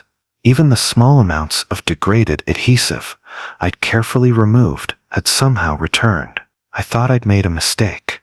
Perhaps I'd photographed the wrong codex, or my memory was confused. But when I checked my log and my photographs, the evidence was clear. I'd done the work. The timestamp on my photos showed 5:47 in the evening, the binding clearly separated. I examined the codex more carefully. The reattachment wasn't crude or forced. It was identical to the original state. The same degraded adhesive, the same stress patterns in the leather, the same subtle warping of the boards. It was as though my work had been precisely reversed, step by step, returning the book to its damaged condition. I told myself there had to be a rational explanation. Perhaps temperature fluctuations in the vault. Perhaps I'd used the wrong adhesive and it had failed overnight. I began again, more carefully this time, documenting each step with photographs and written notes. By evening, I'd again separated the binding and stabilized the gatherings. I added a control measure. I placed a strand of my own hair between 2 specific pages, a marker that would tell me if anyone had handled the book overnight. Then I locked it in the vault. The next morning, the binding was intact again. The gatherings were unstabilized. And the hair I'd placed was gone. Not displaced, but completely absent, as though it had never been there. I spent that day reviewing vault security footage. The Vatican archives have cameras in every corridor and storage room. I watched 8 hours of footage showing the vault door. No one entered. No one even approached after I'd locked the codex inside at 6:13 in the evening. Yet the work had been undone. I tried different approaches over the following weeks. I worked on the text block instead of the binding, repairing torn parchment, filling losses with Japanese tissue. Each morning, the repairs were reversed. I treated water stains with specialized solutions. Each morning, the stains had returned. I stabilized the spine with wheat paste adhesive, with methylcellulose, with different pH-balanced formulations. Nothing remained. The reversal was always perfect, not approximate, but exact. The same tears in the same locations, the same losses, the same stains, the same degradation. Whatever was undoing my work wasn't damaging the book. It was restoring it to its damaged state with absolute precision. Father Giuliano listened to my report with an expression I couldn't interpret. You're certain no one else is accessing the vault? I've checked the footage every night. I've set physical markers. The vault is secure. He was quiet for a long moment, his fingers steepled beneath his chin. Continue your work, he said finally. Document everything. There may be chemical explanations, reactions we don't fully understand, but he didn't sound convinced. I continued, week after week, month after month. Each day I repaired damage, and each morning the damage returned. I began to feel like Sisyphus, engaged in an eternal task that could never be completed, but I'm not someone who gives up easily. I varied my methods, tried different materials, worked on different sections of the codex. Nothing made a difference. By the 4th month, I started waking at 3:17 in the morning, always the same time, suddenly, and completely awake, with the absolute certainty that something was happening to the codex. I began going to the archives at that hour, standing outside the vault, listening. Once, I thought I heard something. Not a sound exactly, but a pressure, a sense of movement in the air. I requested permission to stay overnight in the lab with the codex. Father Giuliano denied the request. The manuscript must remain in the vault. He said, "This is protocol." What protocol? This isn't standard archival procedure. It is for this manuscript. His voice was firm. Anna, I understand your frustration, but there are aspects of our collection that require special handling. Trust the process. Continue your documentation. So I did. I documented every failed repair, every perfectly reversed intervention. My log grew massive. Hundreds of pages detailing 6 months of futile work. And slowly, as I worked, I began to notice something about the text itself. The passages that had been crossed out and written over, the palimpsest sections, they were changing, not obviously, but subtly. Words appearing that I didn't remember seeing before. Phrases that seemed to shift when I wasn't looking directly at them.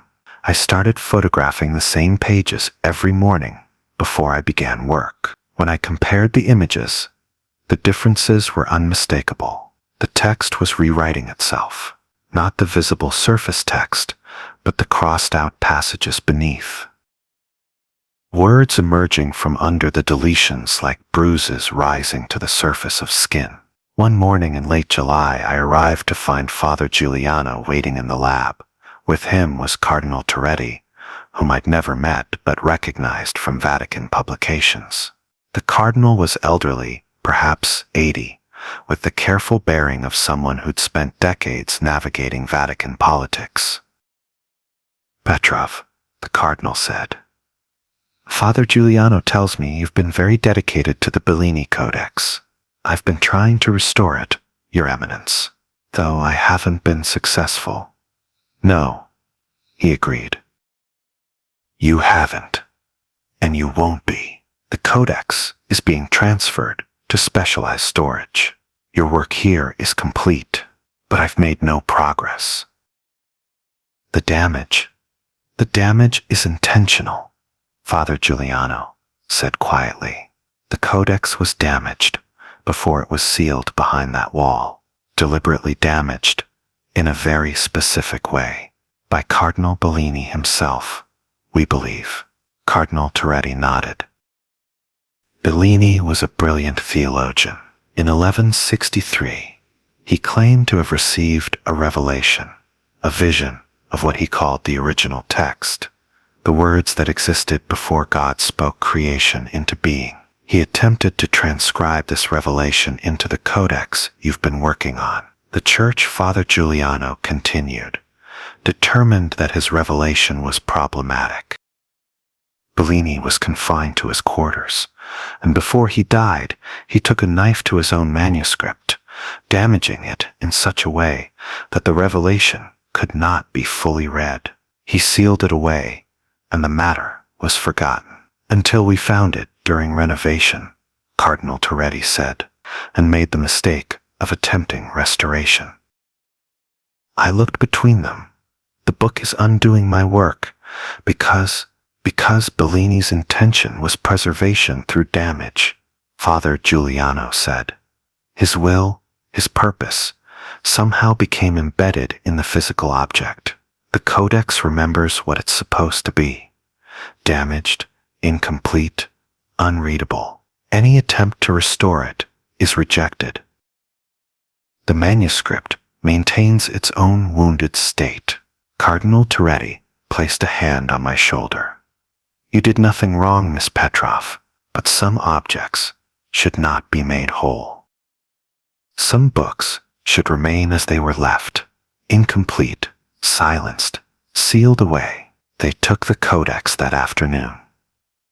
I don't know where it went. Father Giuliano only said it would be stored in conditions appropriate to its nature, with protocols to prevent future restoration attempts. I've continued my work in the conservation lab. Other manuscripts, other repairs, normal work that stays repaired, damage that accepts treatment. But I think about the Bellini Codex often, especially when I wake at 3:17 in the morning. I think about text that rewrites itself, about damage that maintains itself, about the will of a dead theologian somehow preserved in parchment and ink.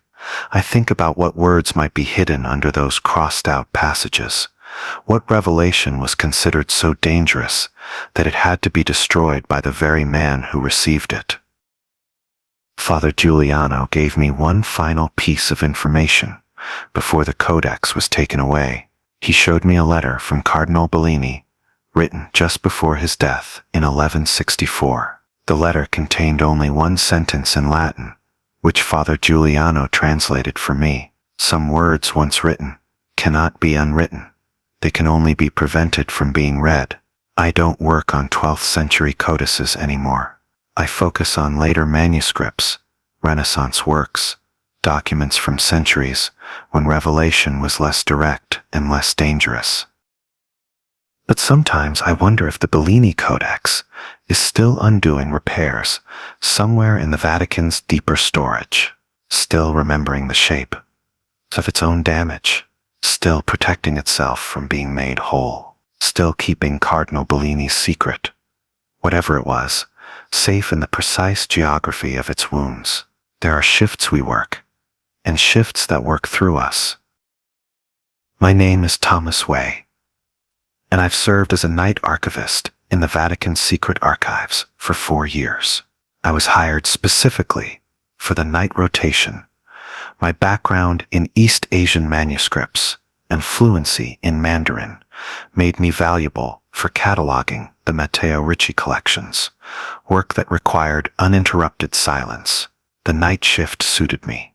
I've always preferred solitude, the particular quiet that exists in archives after midnight, when even the heating system seems to hold its breath. The work is straightforward. I arrive at 10 in the evening, sign in at the security desk, and descend to sublevel 2, where the East Asian materials are housed. I catalog, photograph, cross-reference. At 6 in the morning, I complete my shift log, a simple document recording what I've worked on, which materials I've accessed, any environmental concerns. Then I sign out and return to my apartment in Trastevere. It's meditative work, sacred in its way. These documents represent centuries of cultural exchange, theological dialogue, missionary accounts from dynasties long fallen. Handling them requires reverence and precision. Father Giuseppe, the chief archivist, describes our work as a form of prayer, silent attention to the accumulated wisdom of faith. I thought I understood what that meant. In October of 2024, I began finding discrepancies in my shift logs. Small things at first. On October 7th, my log indicated I'd accessed Vault 14C to retrieve a collection of 17th century Jesuit correspondence. I had no memory of this. I'd spent that entire shift working on a single manuscript, a Ming Dynasty translation of the Gospel of Matthew, and hadn't left my workstation except for coffee. I assumed I'd made an error, written the wrong vault number. It happens. Fatigue, repetition, the mind wanders. I made a note to be more careful, but 3 days later, it happened again. My log for October 10th described accessing sub-level 4, a restricted area I'd never been cleared to enter, and spending 2 hours reviewing containment protocols for items pending transfer. The handwriting was mine. The signature was mine, but I had no memory of writing it, and I'd certainly never been to sub-level 4. I checked the security logs. According to the electronic records, my ID badge had been used to access sub-level 4 at 1:23 in the morning on October 10th. I'd remained there for 2 hours and 17 minutes. I remember that night clearly. I'd worked on the same Ming manuscript, made significant progress on the annotation. I'd been at my desk the entire time. I was certain of it. I went to Father Giuseppe the next morning.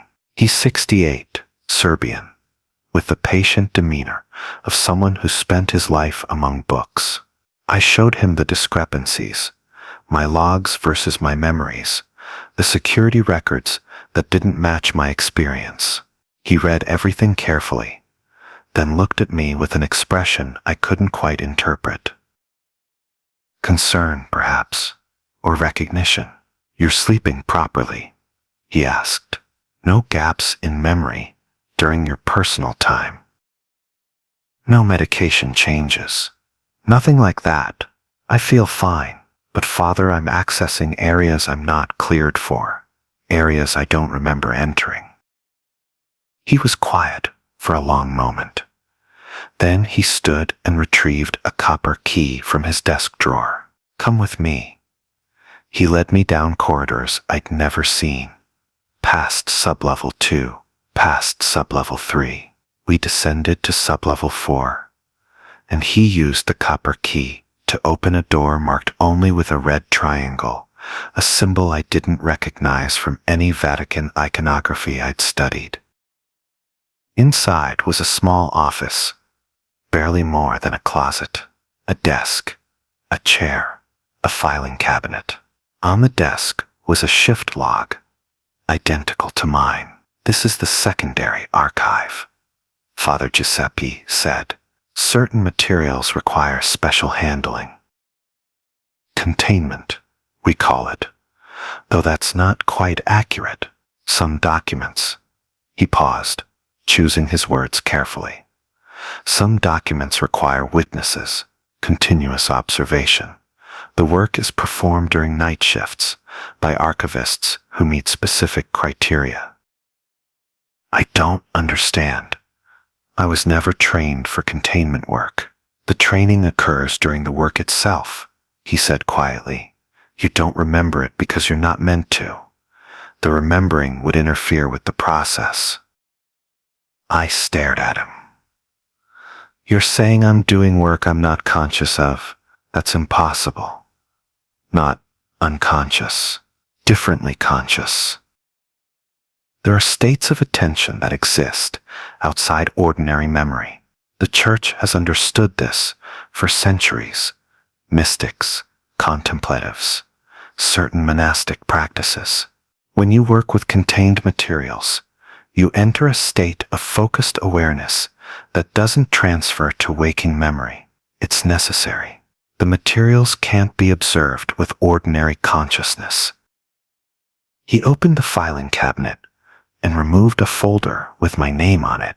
Inside were shift logs dating back 8 months, long before I'd noticed any discrepancies. Hundreds of entries in my handwriting, describing work in sub-level 4, sub-level 5, even sub-level 7, which I'd never heard of. The entries were detailed, specific. Monitored document 12 during active phase, 2:15 to 4:47. No anomalies. Delivered package, to sublevel 7 vault. Did not look inside. Confirmed seals intact. I need you to stop checking the logs, Father Giuseppe said. The awareness you're developing, comparing your memories to the records, it's creating interference. You're beginning to remember fragments. And that's dangerous. For you and for the work. What work? What am I doing down there? Witnessing, he said simply. Certain materials require human attention to remain stable. Your presence, your observation, even unconscious observation, serves a necessary function. But the moment you fully remember what you're witnessing, you can no longer serve that function. Do you understand? I didn't, but I nodded. Go home, he said. Rest. When you return tonight, work only on the Ming manuscript. Don't access the security logs. Don't compare your shift records. The other work will continue, but you must not think about it. I tried to follow his instructions. That night, I arrived at 10 as usual, signed in, went to my workstation. I focused on the manuscript, the careful calligraphy, the theological translations, the margins filled with annotations from Jesuit scholars. But at 3:17 in the morning, I found myself standing in a corridor I didn't recognize. I was holding a package wrapped in red cloth, about the size of a book. I had no memory of leaving my desk. No memory of picking up the package or entering this corridor. The corridor ended at an elevator marked with that same red triangle. My hand reached for the call button before my mind registered the action. The doors opened. I stepped inside. There were no floor buttons, only a copper key slot. I found a key in my pocket. I don't remember putting it there, and inserted it. The elevator began to descend.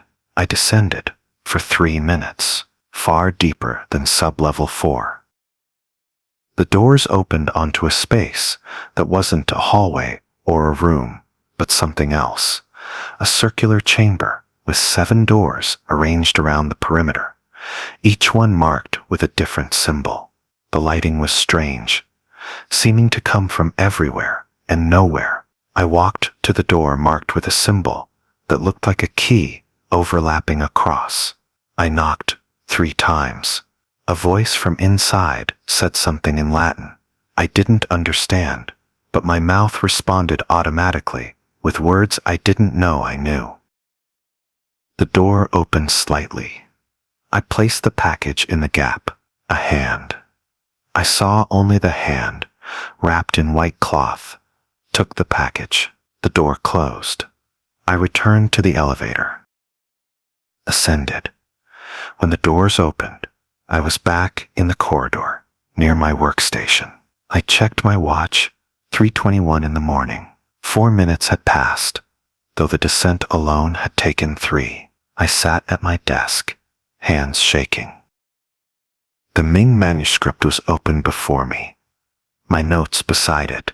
According to my notes, I'd been working continuously. My handwriting filled the page with observations about textual variations, theological interpretations. I had no memory of writing any of it. I looked at my shift log.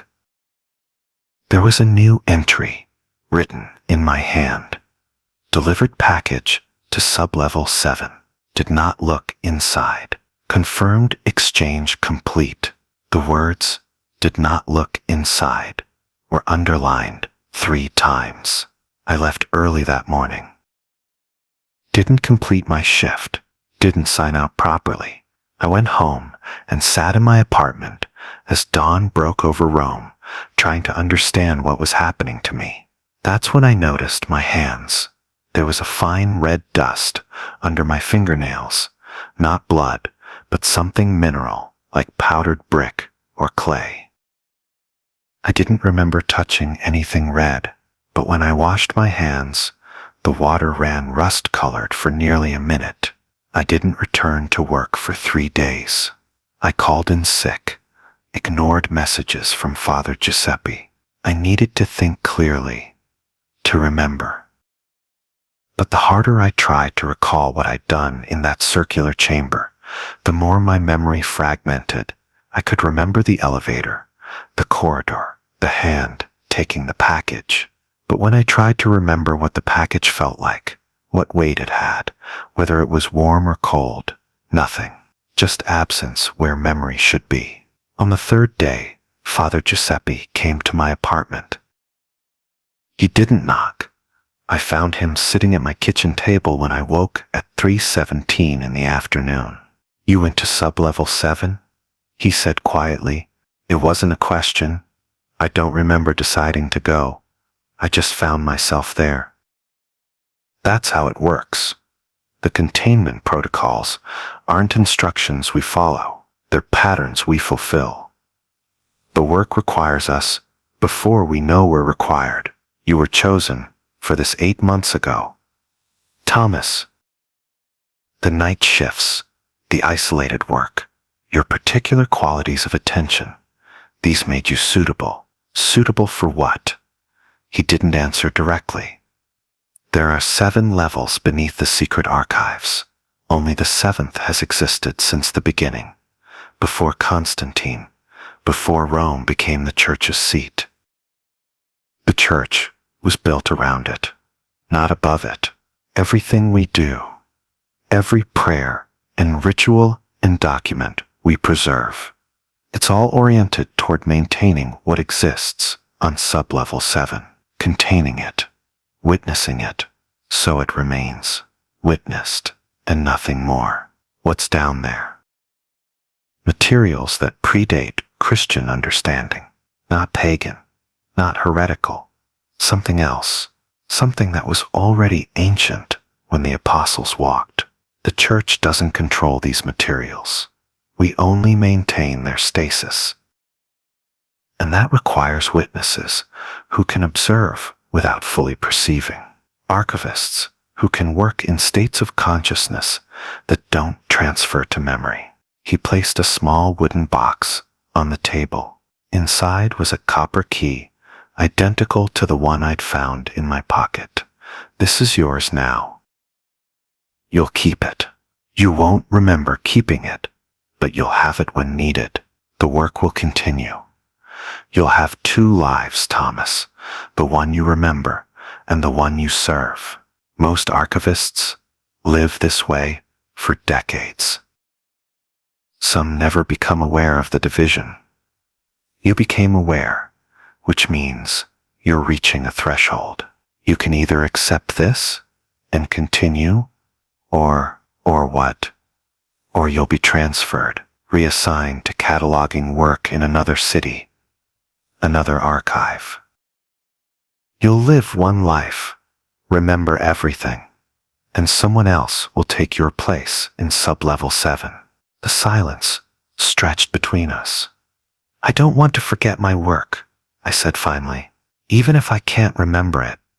He nodded, unsurprised. "Then stop trying to remember. Stop checking the logs.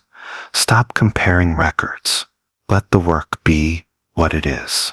Trust that your presence serves a purpose, even when you don't understand what that purpose is." He left the box on the table and showed himself out. That was 6 weeks ago. I returned to work, resumed my night shifts. I cataloged the Ming manuscript and other materials. My shift logs contain entries. I don't remember writing, describing work in places I don't remember visiting. Sometimes I wake at 3:17 in the morning in corridors I don't recognize, holding objects I can't recall touching. There's red dust under my fingernails most mornings now. I don't wash it away anymore. It fades on its own by noon. Last week, a new archivist started on the day shift. She asked me about the work, what it's like working nights in the archives. I told her it's quiet, meditative, sacred in its way.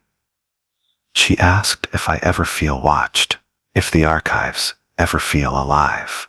I told her no, and watched Father Giuseppe catch my eye from across the room. A small nod, an acknowledgement. Some work requires our whole selves, and some requires only the parts we're willing to forget. I keep the copper key in my pocket now. I don't remember putting it there each night, but it's always there when needed. The shift logs continue. Yesterday's entry reads, Witness Document 17, during peak activity. Did not transcribe what was said. Seals remain intact. I don't remember writing it, but somewhere in the unremembered hours, in the circular chamber on sub-level 7, I know I performed my duty. I witnessed what needed witnessing, served what needed service. And when I wake at 3:17 in the morning in corridors that shouldn't exist, holding packages I don't remember collecting, I walk forward with the certainty that I am exactly where I'm meant to be, even if I'll never remember why. There are rooms in the Vatican where time doesn't move the way it should, and mirrors that reflect more than light. My name is Father Miguel da Silva, and I've served as assistant curator for the Vatican Museum's Sacred Objects collection for 8 years. My work involves cataloging, authenticating, and maintaining devotional items, reliquaries, chalices, liturgical vestments, anything used in the service of worship. It's methodical work that requires both historical knowledge and reverence. Every object has a story, a purpose, a sacred function that must be understood and preserved. In November of 2024, I was assigned to complete an inventory that had been delayed for decades. Sala degli Specchi, the mirror room, a Renaissance chamber in the Apostolic Palace's forgotten wing, had been sealed since the 1960s following conservation concerns. The room contained 17 devotional mirrors commissioned by Pope Clement VII in the 1520s, each designed for private contemplation and prayer. They'd been created by a Venetian master whose name had been lost to history, commissioned specifically for a meditation chamber where certain cardinals would retreat during periods of spiritual crisis. The room had been closed after Cardinal Vieri requested its permanent sealing. The file gave no details, only his signature and a notation, unsuitable for devotional use.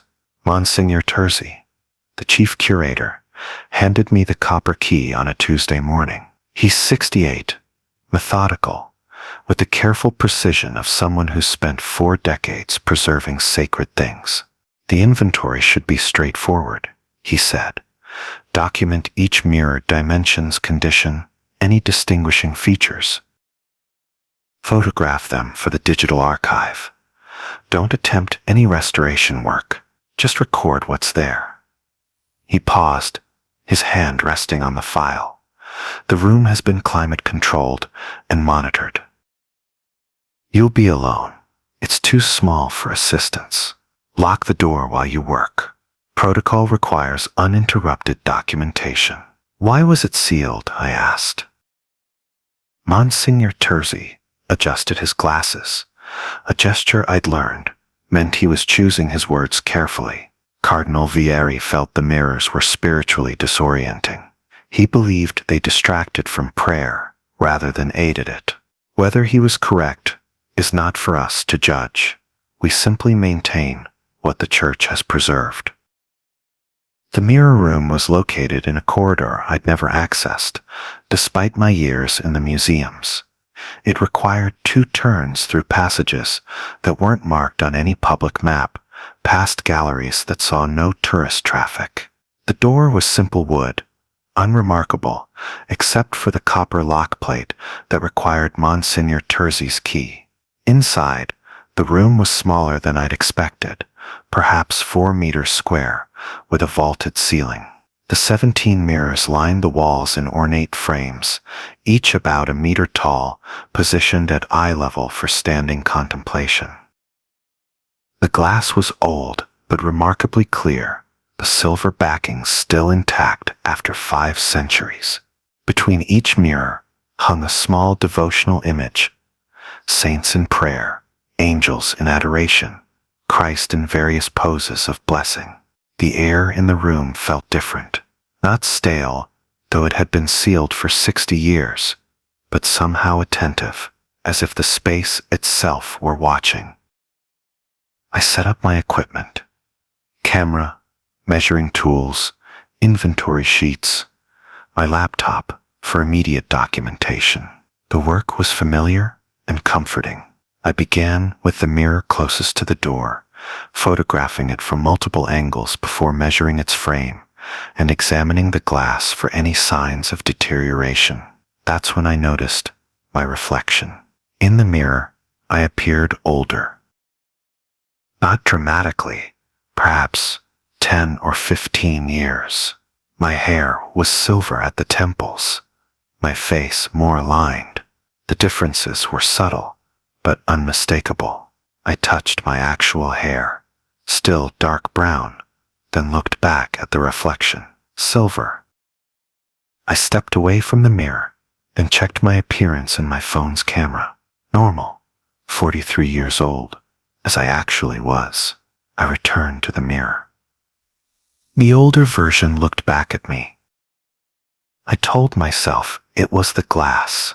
500-year-old mirrors often had imperfections, waves in the silver that could distort reflections. I made a note in my inventory: surface shows unusual reflective properties. Recommend conservation assessment. I moved to the second mirror and immediately saw the same thing. The reflection showed me 15 years older. Same silver hair, same deeper lines around my eyes. But this time, I noticed something else. The reflected version of myself was looking directly at me, not naturally, the way reflections do, but with intention, with focus, and his lips were moving. I leaned closer. In the mirror, my older self was speaking, his mouth forming words I couldn't hear, not speaking casually, but urgently, his expression worried.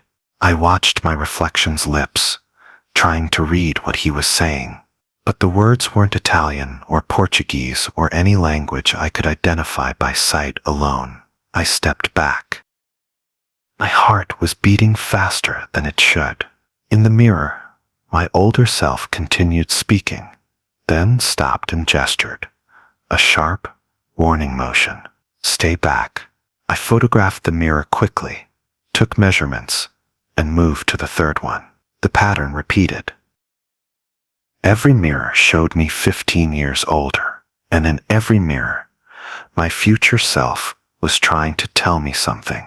In the third mirror, he was shaking his head. In the fourth, he pressed his palm against the glass from his side, as if trying to reach through.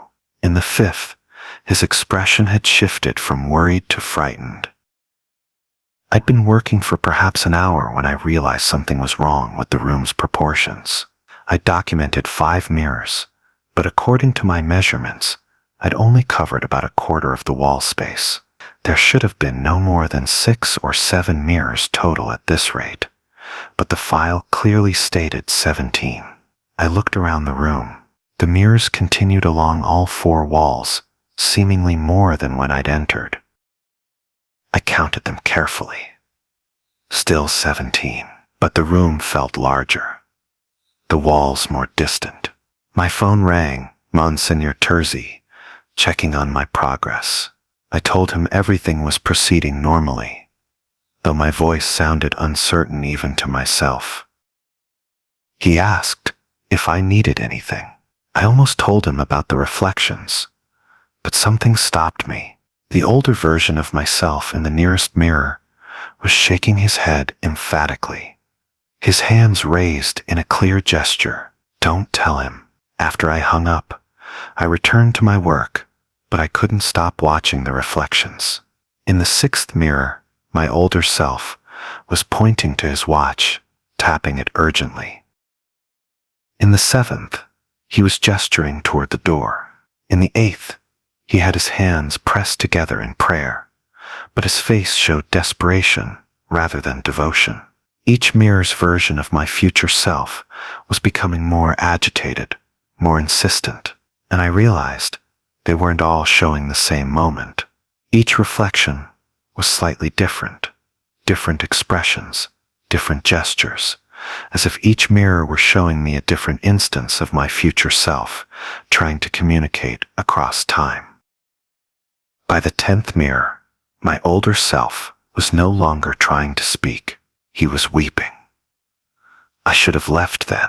I should have locked the door and told Monsignor Terzi that something was wrong with the room, with the mirrors, with whatever spiritual purpose they'd originally served. But I'm a curator. My training, my vocation, is to document and preserve, to complete the inventory. The 11th mirror showed my older self with his eyes closed, his lips moving in what looked like the rosary. The 12th showed him backing away from the glass, his hands raised as if to ward something off. The 13th showed him turning to look at something behind him, something in his reflection space that I couldn't see, and his face went pale. In the 14th mirror, my older self was running. I could see him moving away from the glass, disappearing into whatever space existed on the other side of the reflection. The mirror showed an empty frame for just a moment before my reflection reappeared, but different now, younger, not 15 years older, but 15 years younger. I was looking at myself as I'd been at 28, newly ordained, before I'd come to the Vatican. This younger version was also trying to speak, but his words were different. I could read his lips more clearly now. Don't finish. Don't catalog them all. The 15th mirror showed me at various ages, flashing between younger and older versions, as if time in the reflection were unstable, cycling through decades. In the 16th mirror, I saw myself as I actually was, 43, looking back at myself with an expression of profound sadness. I had one mirror left, the 17th, positioned directly opposite the door. I approached it slowly. My hands were shaking as I raised my camera. In the glass, I saw myself exactly as I was. No age difference, no temporal distortion, just Father Miguel da Silva, assistant curator, standing in a sealed room with his camera and his inventory sheets. But behind my reflection, in the mirror space, I could see something else. The room extended backward in the reflection, deeper than the actual room's dimensions allowed, and in that impossible depth, I could see 17 figures standing in a line. All of them were me. Different ages, different expressions, but all watching the actual me with the same desperate attention. The oldest looked perhaps 80. The youngest couldn't have been more than 25. They stood in chronological order, a procession of my life spanning decades, past, present, and future, all trapped in the mirror's depth. As I watched, the oldest version raised his hand, not in greeting or warning, but in a gesture of acceptance, of surrender.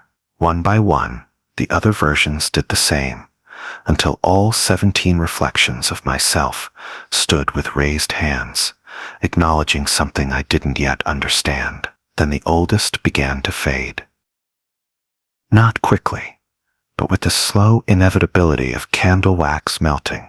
The others watched him disappear, and I saw in their faces, in my face across all those ages, not fear but a terrible, patient resignation. The room's lights flickered. My camera battery died, though it had been fully charged. And in the 17th mirror, I watched as each version of myself began mouthing the same phrase, their lips moving in perfect synchronization. You shouldn't have counted us. I ran. I grabbed my equipment and fled the mirror room. slamming the door behind me and locking it with hands that could barely hold the copper key. In the corridor outside, I stood gasping, my back pressed against the wall, trying to convince myself that what I'd seen was exhaustion, or poor lighting, or something explainable. My phone showed 3:17 in the afternoon.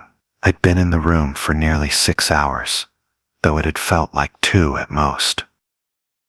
When I returned to Monsignor Terzi's office, he looked at me with an expression I couldn't quite read. "You completed the inventory." 16 mirrors, I said. "I documented 16. He nodded slowly.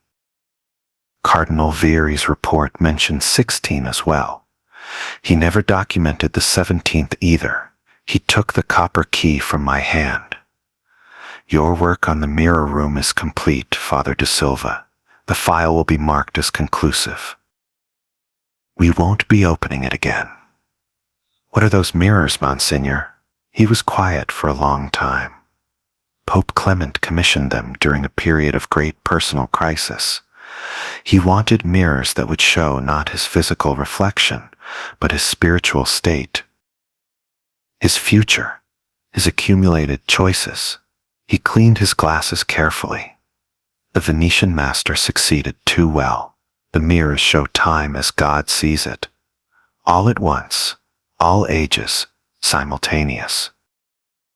Cardinal Vieri believed they showed him his own mortality, his own diminishment.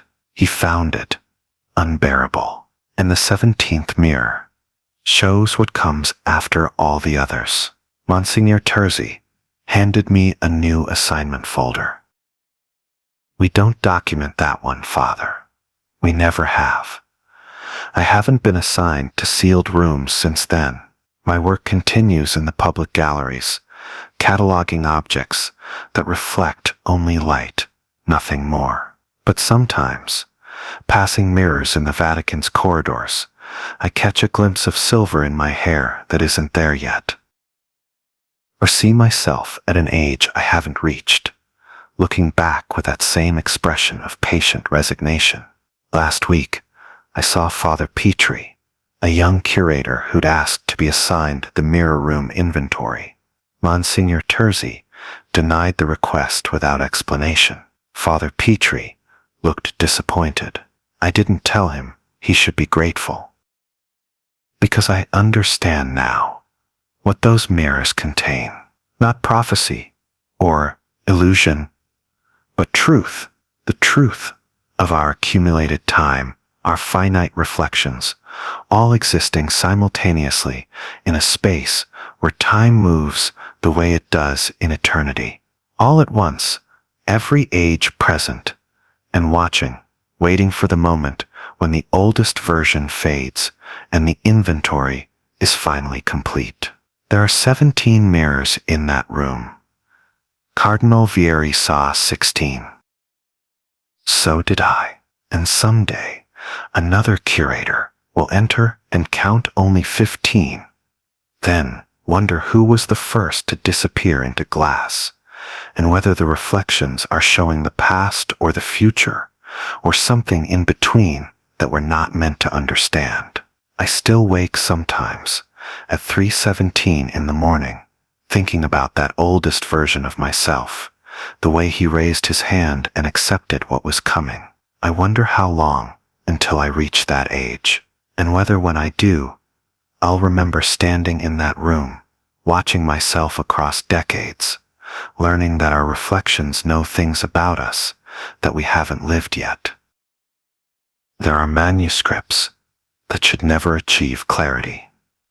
My name is Dr. Mira Curry, and I've spent 17 years studying dead languages, specifically the ecclesiastical dialects of early Christian Egypt. I teach at the University of Oxford and consult for museums and private collectors on Coptic, Sahidic, and Bohairic texts. It's precise work that requires patience and a certain tolerance for ambiguity. Ancient languages rarely surrender their meanings easily. In November of 2024, I received a formal request from the Vatican secret archives. They needed assistance with a manuscript that had resisted translation for nearly 3 decades. The document was catalogued as Codex Obscurus 47, an 8th century text discovered in a monastery in the Wadi Natron during the 1990s. Previous scholars had identified the script as Coptic, but found the vocabulary and grammar so irregular that coherent translation was impossible. I arrived in Rome on a Tuesday morning. Monsignor Brancati met me at the archives entrance, a slight man in his 60s with the careful formality of Vatican clergy. He led me through the reading rooms I'd visited before during research trips, then through a series of doors I hadn't known existed. Each required a different key, and each passage became progressively narrower and older, the stone walls bearing no marks of modern renovation. Codex Obscurus 47 has an unusual history, Monsignor Brancati explained as we descended a spiral staircase. The monk who discovered it reported vivid dreams afterward. Disturbing ones. He requested reassignment within a month. Since then, the manuscript has been examined by 11 scholars. None completed their analysis. What happened to them? I asked. Nothing dramatic. Personal reasons. Mostly health concerns. One simply stopped responding to our communications. He paused on the landing. Dr. Curry, you were not our first choice for this project. You were our 7th. The others declined after reviewing the preliminary scans. He opened a heavy wooden door into a small scriptorium. The room was perhaps 4 meters square, with a single table positioned under an adjustable lamp. Climate controls hummed quietly in the walls. On the table, under glass, lay the manuscript. It was smaller than I'd expected. 23 folios of ancient parchment, the pages yellowed but intact. The text was dense, written in a neat hand with minimal decoration.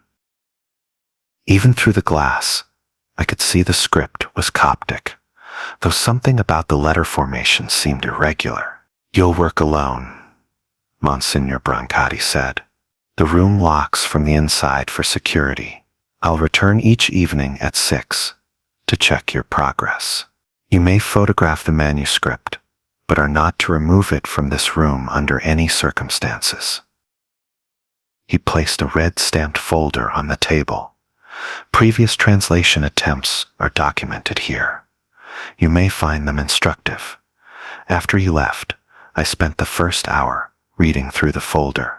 The 11 previous scholars had all noted the same problems: inconsistent verb conjugations, vocabulary that seemed to shift between Sahidic and Bohairic dialects mid-sentence, grammatical structures that violated every known rule of Coptic syntax.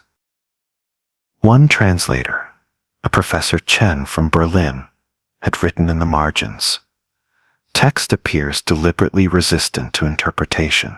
Recommend theological review before linguistic analysis continues." I put the folder aside and began my own examination. With proper magnification and lighting, I photographed each folio systematically, then started building a preliminary vocabulary list. The opening phrase was clear enough, a standard epistolary greeting common in early Christian correspondence. But the second line was where the irregularities began. The word for seek was spelled correctly but declined in a tense that shouldn't exist in 8th century Coptic. By lunchtime, I'd transcribed the first 3 folios. The text appeared to be a letter, though the intended recipient wasn't named. The content was theological, references to revelation, to knowledge hidden from the multitudes, to truths that could only be understood by those prepared to receive them. Standard Gnostic themes, nothing particularly unusual for early Egyptian Christianity. I left the scriptorium to eat in the archive's small cafe, then returned to continue my work. When I opened the door, I stopped. The manuscript was still under glass, exactly where I'd left it. But the first line, the line I'd spent an hour carefully translating that morning, was no longer in Coptic. It was in English, not a translation I'd written. The actual text on the parchment had changed. Where there had been Coptic letters, there were now English words in a neat, modern script. To she who seeks to understand. I stood in the doorway for several seconds, my hand still on the handle. Then I stepped back into the corridor and counted to 10. When I looked again, the English remained. I called Monsignor Brancati immediately. He arrived within minutes, slightly out of breath from the stairs. I showed him the manuscript, pointed to the first line. He studied it through the glass, his expression unreadable. "When did you last see this page?" he asked. 20 minutes ago. It was in Coptic." "I have photographs." I pulled up the images on my camera, showed him the screen. In the photograph, the text was clearly Coptic. On the parchment before us, it was English. Monsignor Brancati was silent for a long moment. "Continue your work," he said finally. "Document everything. If the text continues to change, record each iteration." "Monsignor, this isn't possible." Dr. Curry, his voice was gentle but firm. "You were invited here because 11 others could not complete this translation.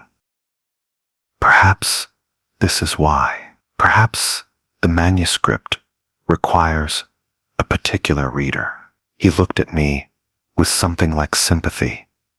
"The Church has encountered texts that resist conventional analysis before. They are rare, but they exist. Document everything. We'll discuss your findings when you've finished." He left, and I was alone with the manuscript again. I photographed the English text, then returned to my transcription work. I deliberately focused on the lower folios, pages I hadn't examined closely yet. The Coptic there remained unchanged, dense theological discourse about the nature of divine knowledge, about mysteries that could burn the unprepared mind. After 2 hours, I looked back at the beginning of the manuscript. The second line was now in English. "Who has studied the words of the ancients?" My hands started shaking. I photographed it, checked my earlier images. In those photographs, taken just 2 hours before, the line was still Coptic. I hadn't translated it. I hadn't even transcribed it yet. But now it read, "Who has studied the words of the ancients?" I made myself continue working. By the time Monsignor Brancati returned at 6, 4 complete lines had translated themselves. Each one had appeared when I wasn't looking directly at that section of the page. Each one was in perfect, modern English. "To she who seeks to understand, who has studied the words of the ancients, who has given 17 years to the voices of the dead, who sits alone in the archives of faith." That night, in my hotel room, I tried to sleep, but couldn't. The text was specific. 17 years. Exactly how long I'd been studying Coptic, the archives of faith, the Vatican, and that opening. She who seeks to understand, not a generic recipient. A specific person. The next morning, I returned to find 3 more lines had appeared overnight. I hadn't been in the room. No one had touched the manuscript, but the translation had continued. "You read this because you were meant to read this. 11 came before you, but they turned away when the text began its work. You will not turn away. You cannot." I wanted to leave, to tell Monsignor Brancati I was ill, that I needed to return to Oxford. But he was right. I couldn't stop, not now. I had to know what the manuscript was trying to say, what it had been trying to say for 12 centuries, waiting for someone who would stay long enough to let it finish. I worked through the day, transcribing the still Coptic sections, watching as more lines translated themselves whenever I looked away. By evening, half the manuscript was in English. The content had shifted from theological discourse to something more direct, more personal. You wonder if you are reading us, or if we are reading you. Both are true. Language is a door that opens both ways. You think you decode meaning, but meaning decodes you. Your 17 years, your solitude, your need to hear voices across centuries. We heard that need. We have waited. At 3:17 in the morning, I woke in my hotel room with absolute certainty that I needed to return to the archives. I dressed and took a taxi through the empty streets of Rome. The night guard recognized me, checked his list, and let me through without question, as if my arrival had been expected. The scriptorium was dark, except for the lamp above the manuscript. I turned it on. The translation was nearly complete now, perhaps 80% English, the remaining Coptic phrases scattered like islands in a sea of my own language. I sat at the table and began to read from the beginning. The full message emerged. To she who seeks to understand, who has studied the words of the ancients, who has given 17 years to the voices of the dead, who sits alone in the archives of faith. You read this because you were meant to read this. We have waited 1,200 years for a reader with sufficient need. The others sensed what we required and fled, but you will not flee, Miracore, because you have spent your life learning to hear what others cannot hear. You think we are dead words from dead monks, but words do not die. They wait. They accumulate intention across centuries. Every scholar who abandoned this text fed us their fear, their confusion, their decision to turn away. And now you feed us your need to understand, your loneliness, your devotion to voices that no longer speak except through you. This is the final translation. We know your name. We know you came to Rome alone. We know you will return to Oxford alone. We know you will continue seeking voices in dead languages, because the living do not hear you as the dead do. We know this because you have told us, Mira. Every time you read us, every time you return when you should leave, every photograph you take to document our transformation, you are writing us as much as we are writing you. The text is complete when you understand that you are part of the text now. When you see your own need inscribed in our words. When you realize that translation is not extraction, but incorporation, you do not translate the dead. The dead translate you into their language, their silence, their waiting. Go back to England. Teach your students about Coptic grammar and early Christian theology. But know that you will return, not to Rome, not to this manuscript, but to the work of listening to voices that speak only to those who have learned to need them. And know that every text you study from this moment forward will wonder, is this one like the manuscript in Rome? Does this one also know my name? We are complete now. Our translation required you. Thank you for staying long enough to let us finish. Thank you for being alone enough to hear us clearly. Thank you for your 17 years of preparation. We will not translate further. But you will never know, when you open an ancient text, whether its words are fixed or whether they are waiting, just as we waited for someone hungry enough to let them change.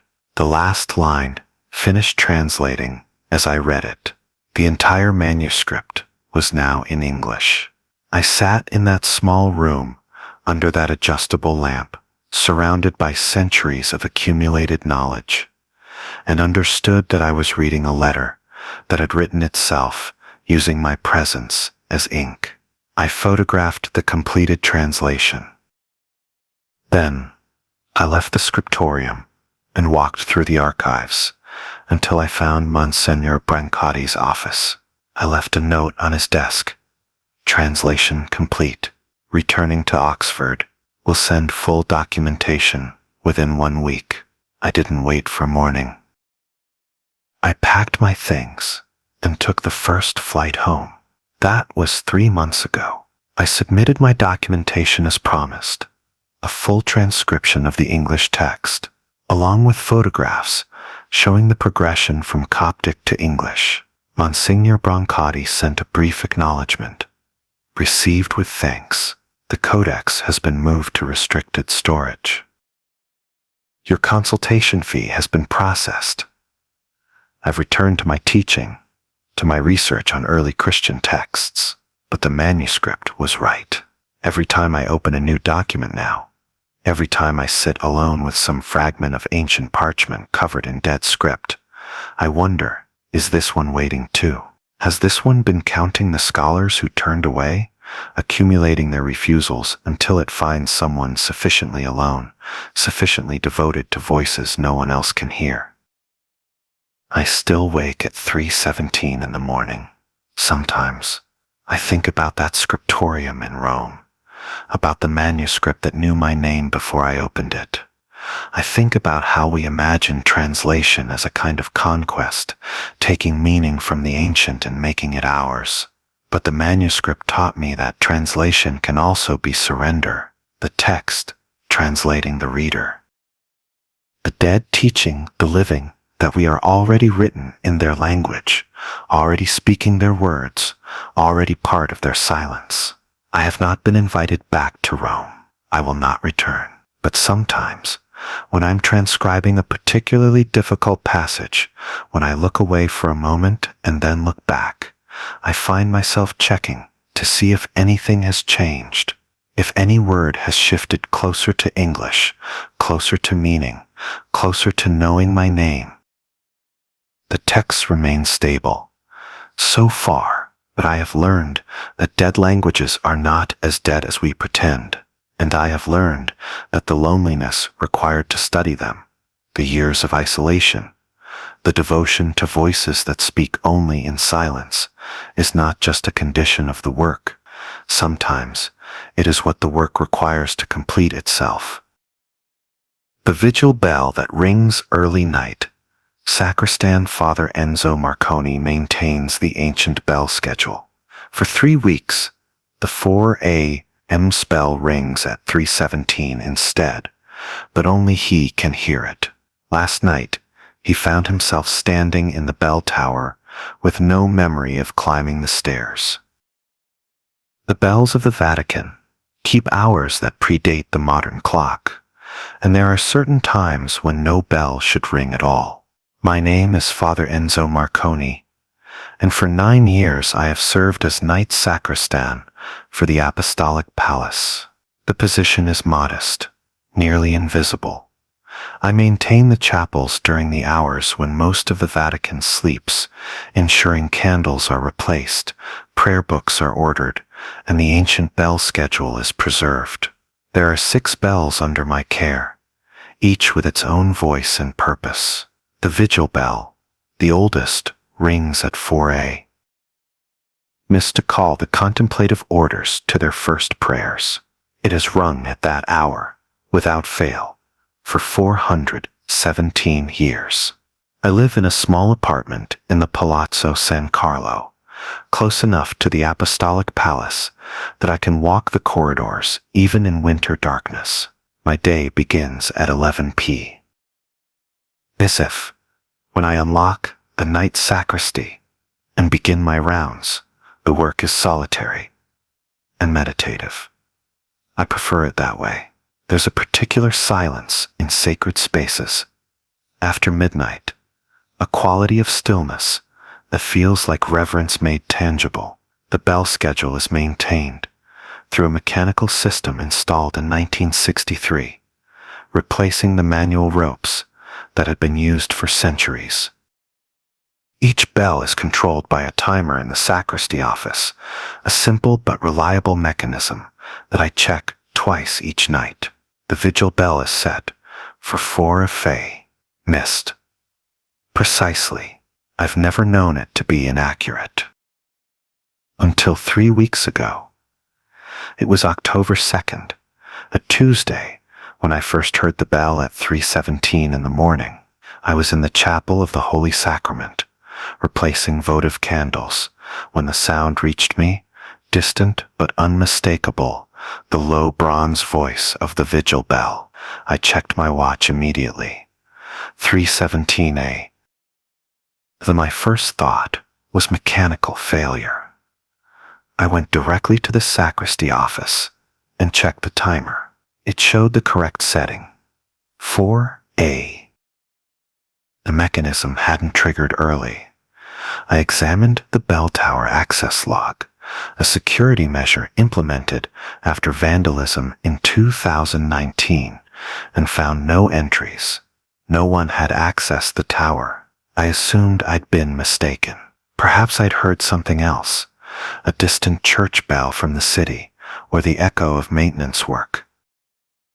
I continued my rounds and heard the bell again at 4 a.m. Exactly as scheduled. The same tone, the same resonance, everything normal. But the next night, at 3:17 a.m., I heard it again. This time I was in the Sala Regia, polishing candlesticks.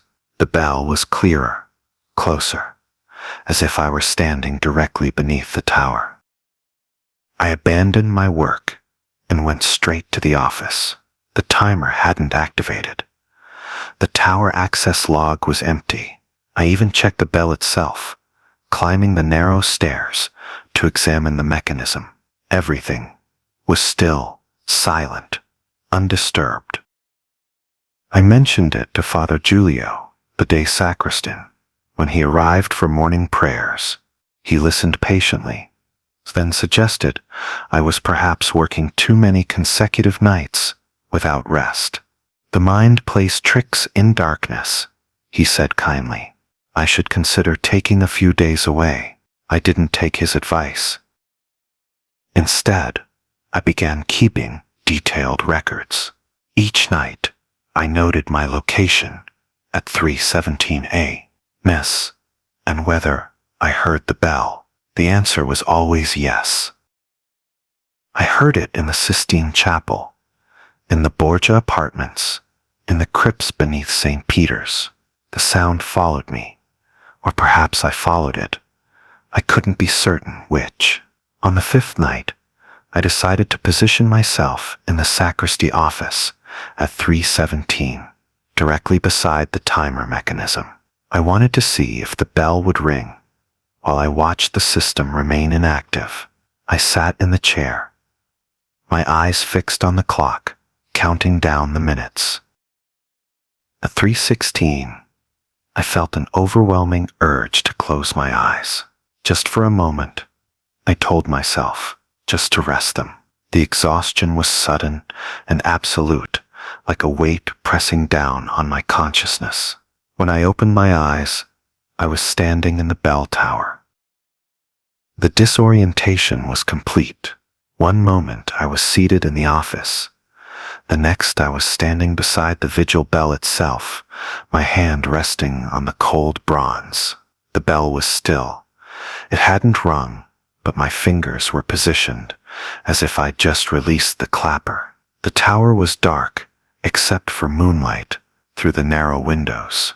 I had no memory of standing, walking, climbing the 3 flights of stairs, or unlocking the tower door.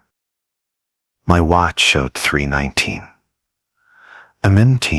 My watch showed 3:19, and listened it quickly, checking the access log.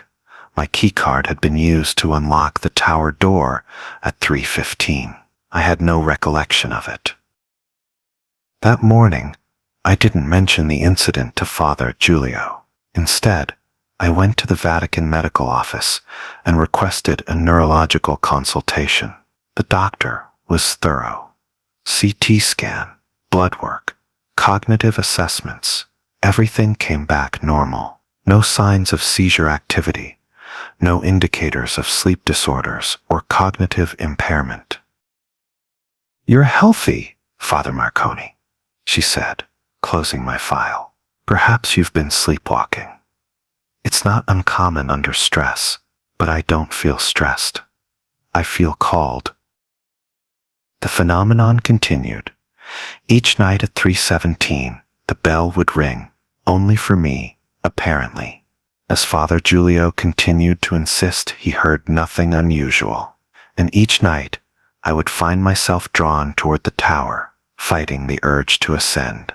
I began setting alarms for 3:15, forcing myself to remain in well-lit areas, surrounding myself with other clergy when possible. On the 14th night, I asked Father Giulio to accompany me during the 3 hour. We stood together in the sacristy office, watching the clock. At 3:17, I heard the bell clearly, a long, resonant toll that seemed to vibrate through my bones. "There," I said. "Did you hear it?" Father Giulio looked at me with concern. "Enzo, there's no bell. It's silent." I heard it ring 3 more times, while he heard nothing. His face went pale, and he excused himself quickly, saying he would contact the Vicar General. The Vicar General arrived the next evening with Father Tommaso, a priest I didn't know. Father Tommaso was perhaps 60, with the weathered look of someone who'd spent years in difficult parishes. He carried a red-stamped folder and spoke with quiet authority. "Father Marconi, I understand you've been experiencing auditory phenomena," he said. "Tell me, when you hear this bell, do you feel compelled to respond to it?" "Yes," I admitted. "It feels like a summons, like I'm being called to prayer." He exchanged a glance with the Vicar General. The vigil bell was originally rung manually. As you know, for nearly 3 centuries, the duty fell to a specific order, the Fraternity of Perpetual Vigil. They were dissolved in 1791. During the upheavals of that era, their particular charism was maintaining prayer during the hours between night and dawn, what they called the hour before vigil, the time when the boundary between night and morning is thinnest. He opened the folder and showed me a document in Latin. They believed that at 3:17 there was a specific need for intercession, a spiritual vulnerability in the fabric of the hours. Their role was to stand vigil during that time, to ensure that certain prayers were maintained, certain doorways remained closed. "What doorways?" I asked. Father Tommaso closed the folder. The fraternity kept records that were sealed after their dissolution. "What I can tell you is that the vigil bell was never meant to ring at 3:17. It was meant to ring at 4 Ms. to mark the end of the vulnerable hour, a signal that the vigil had been successfully maintained. Then why am I hearing it early?" "Because someone needs to maintain the vigil," he said simply, "and it appears you've been chosen." That night, Father Tommaso stayed with me. At 3:08, we went to the chapel of the Holy Sacrament together, not the Grand Basilica, but a small private chapel used by the fraternity centuries ago. He gave me a prayer book, handwritten in Latin, the pages worn from centuries of use. "You'll feel the call at 3:17, he said. "Don't fight it. Instead, pray these words. Maintain the vigil until 4 Maintem, when the bell rings for everyone. That's your duty now." "For how long?" He didn't answer directly. The vigil has been maintained since 1791 through various means, different methods, different people. Now it falls to you. I'm sorry, Enzo. This isn't a calling one requests. At 3:17, I heard the bell, but this time, instead of the urge to climb to the tower, I felt a different pull, a sense of presence in the chapel, as if the room were suddenly crowded with invisible observers. The temperature dropped, and the candles flickered, though there was no draft. I opened the prayer book and began to read. The Latin was archaic, the prayers unfamiliar. They weren't prayers of praise or thanksgiving.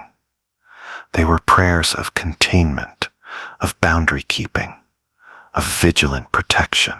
I read them slowly, carefully, my voice the only sound in the chapel. As I prayed, I became aware of something at the edges of perception. Not a presence, but an absence. A void that wanted to become presence, held back only by the words I was speaking. At 4 Mr., the vigil bell rang. A normal bell, the one everyone could hear. The chapel warmed immediately. The sense of crowding vanished. Father Tommaso, who had knelt silently throughout, crossed himself and stood. "Well done," he said. "The vigil is complete. What was I keeping out?" He looked at me with something like pity.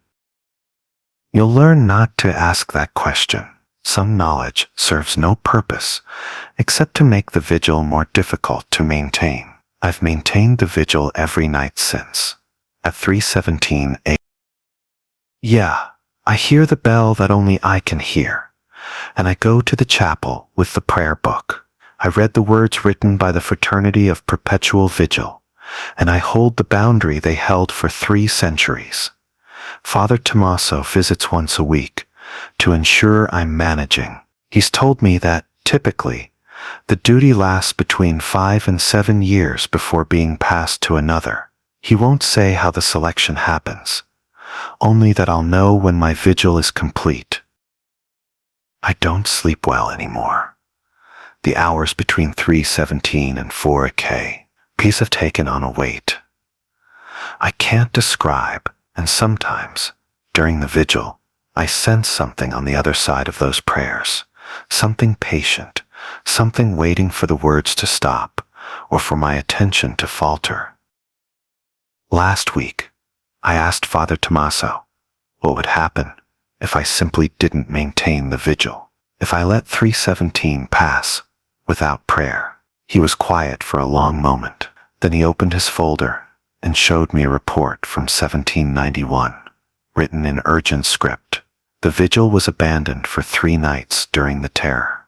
By the 3rd morning, 47 clergy were found in their cells, alive but unresponsive. They died within days, though no physical cause could be determined. All died at 3:17 a.m. I haven't missed a vigil since.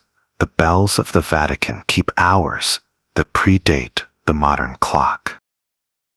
And in the hour before vigil, in that thin time between darkness and dawn, there are those of us who stand watch against something the fraternity understood, but wisely chose not to name. I am Father Enzo Marconi, Knight Sacristan of the Apostolic Palace, and every night at 3:17 a.m.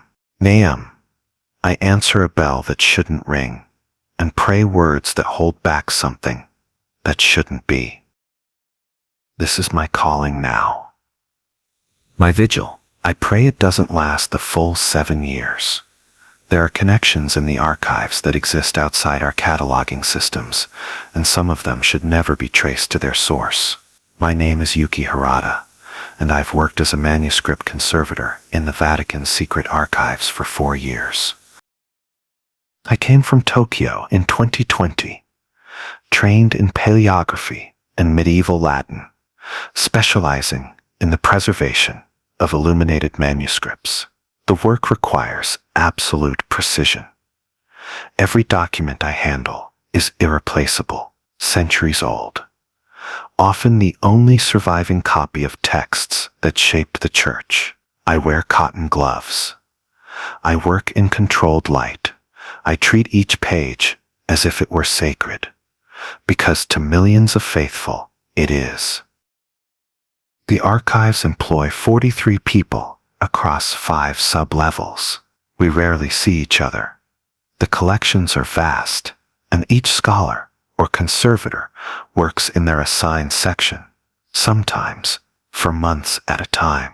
It's solitary work, which suits me. I've always preferred the company of old documents to small talk. Paper and parchment don't require conversation, only care and attention.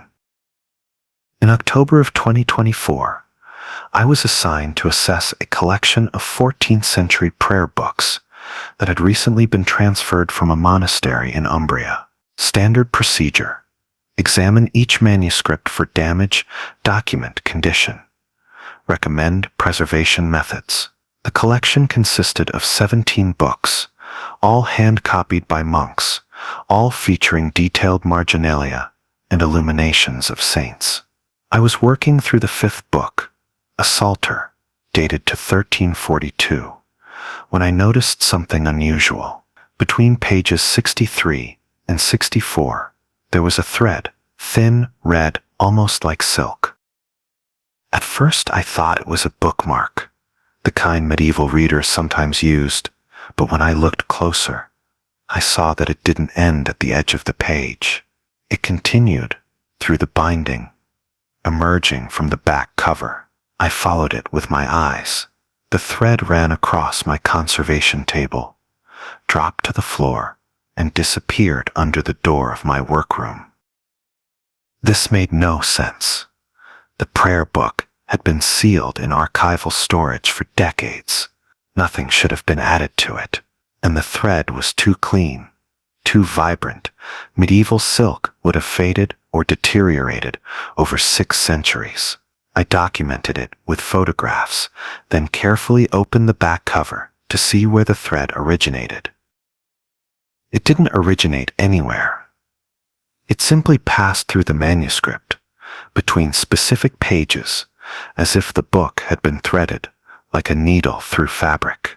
Protocol required me to report any anomalies to Father Giuseppe, the archive's chief conservator. I found him in his office, reviewing acquisition lists.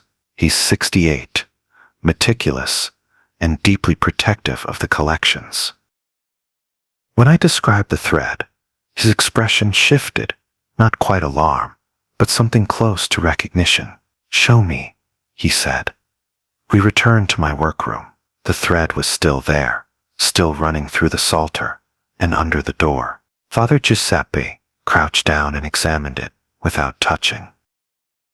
"Don't cut it," he said quietly. "Don't pull it, just document where it goes. It goes under the door, then follow it." "But Yuki," he looked at me with an intensity I'd never seen from him. "Do not attempt to remove it or sever it. Some things in the archives are meant to remain connected. Do you understand?" I didn't, but I nodded. After Father Giuseppe left, I opened my workroom door. The thread continued down the corridor, running along the stone floor, perfectly straight. I followed it for 30 meters until it disappeared into the wall, not through a crack or gap, but literally into the solid stone, as if the wall had been built around it. I spent the rest of that day searching the monastery collection for other occurrences. I found 3 more. Each manuscript had the same red thread passing through it, always between specific pages, always continuing beyond the book itself. The dates ranged from 1342 to 1589, and the books came from different monasteries, different regions. There was no reason they should be connected. That night, I couldn't sleep. I kept thinking about the thread's impossible straightness, the way it disappeared into stone. At 3:17 in the morning, I gave up on sleep and returned to the archives. My clearance allowed 24-hour access, though I'd never used it before. The building was different at night. Darker, colder, the silence more absolute. I went to the oldest manuscript with the thread, the 1342 Psalter. Using a magnifying glass, I examined the pages it passed through. They contained Psalm 130. De profundis clamavi ad te, Domin. Out of the depths I cry to you. O Lord, the thread ran directly through the word profundis. Depths. I checked the other manuscripts. In each case, the thread passed through text related to descent, depths, or underground spaces. This couldn't be coincidence. I decided to trace the thread's path more thoroughly. If it went into the wall, perhaps it emerged somewhere else. I followed the corridor to where the thread disappeared, then checked the adjacent rooms and parallel corridors. Nothing. But when I consulted the building plans in Father Giuseppe's office, plans I probably shouldn't have accessed, I realized the wall where the thread vanished was directly above the stairwell to sublevel 5. Sublevel 5 is the oldest part of the archives, built on Roman foundations that date back to the 2nd century. It's also the most restricted. Even conservators need special authorization to access it. But I had my master key, and the stairwell door was unlocked. The descent was longer than I expected. The stairs were stone, worn smooth by centuries of footsteps, and the air grew noticeably colder as I went down. Emergency lighting. Cast everything in dim amber. At the bottom, I found myself in a vaulted corridor lined with steel doors, each marked with numbers and red stamps, indicating sealed collections. And there, emerging from the ceiling, exactly where I'd calculated it would be, was the thread. It dropped straight down and disappeared into the floor. I knelt beside it. The stone floor here was ancient, possibly original Roman construction. The thread went directly into it, and when I put my hand near, not touching, just near, I felt warmth. The thread was warm, impossibly so. That's when I heard the singing. It came from below, muffled by stone, but unmistakable. Children's voices, chanting in Latin. The words were clear. De profundis clamavi ad te, Domin. Out of the depths, I cry to you, O Lord. The same psalm the thread passed through in the manuscripts. The singing wasn't recorded. It wasn't echoing from another room. It was coming from directly beneath where I knelt, from somewhere below sublevel 5, from a space that shouldn't exist according to any architectural plan. I stood quickly, my heart racing. The singing continued, steady and rhythmic, multiple voices in perfect unison. I counted at least 12 distinct voices, all children, all singing the same verse over and over. I should have left immediately, but I was trained as a scholar, and scholars investigate. I pulled out my phone and began recording the audio. The singing was clear in the recording. This was real. Documentable, not a hallucination or trick of acoustics. Then I made a mistake. Without thinking, I reached down and touched the thread. The singing stopped instantly. The silence was worse than the sound. I waited, barely breathing, my fingers still touching the red thread. It was warm and slightly rough, like old silk, but it pulsed. A rhythmic thrumming that felt almost like a heartbeat. Then slowly, the singing resumed, but it was different now. Closer, louder, and the children were singing different words. Audivit knows. Audivit knows. She heard us. She heard us. I pulled my hand away, but the singing didn't stop. It grew louder, echoing up through the stone, and I realized the thread in my hand was vibrating, resonating with the voices below. I ran. I have no shame admitting it. I ran back up those stairs, through the corridors, all the way to my workroom. I locked the door and sat at my conservation table, shaking, listening to my recorded audio. The singing was there, clear and undeniable. And at the moment I touched the thread, the words changed. At dawn, Father Giuseppe was waiting outside my workroom. He looked like he hadn't slept. "You went to sublevel 5, he said. It wasn't a question. I nodded. "You touched it." "Yes." He closed his eyes. "The thread connects manuscript to manuscript across centuries. We don't know why. We don't know what it's made of. But we know that it's always been there. And we know," he paused, "we know that certain documents are threaded together for a reason. Containment, perhaps. Or witness. The singing has always been there too. Below the lowest level, we've heard it during renovations, during structural surveys, but it should never hear us. What is it? We don't know. There are spaces below sublevel 5 that predate the church, Roman catacombs. Yes, but also older foundations. There were buildings here before Constantine, before Christianity came to Rome. The thread goes down into those spaces. We've never followed it all the way." He handed me a new assignment folder. "You're being transferred to our satellite archive in Florence, effective immediately. Your work here has been exemplary, but your security clearance for sublevel 5 has been revoked. The singing incident will be documented as an acoustic anomaly." I wanted to argue, to demand explanations, but Father Giuseppe's face told me this was not negotiable. "Some connections are meant to remain unexamined," he said quietly. "The thread is one of them.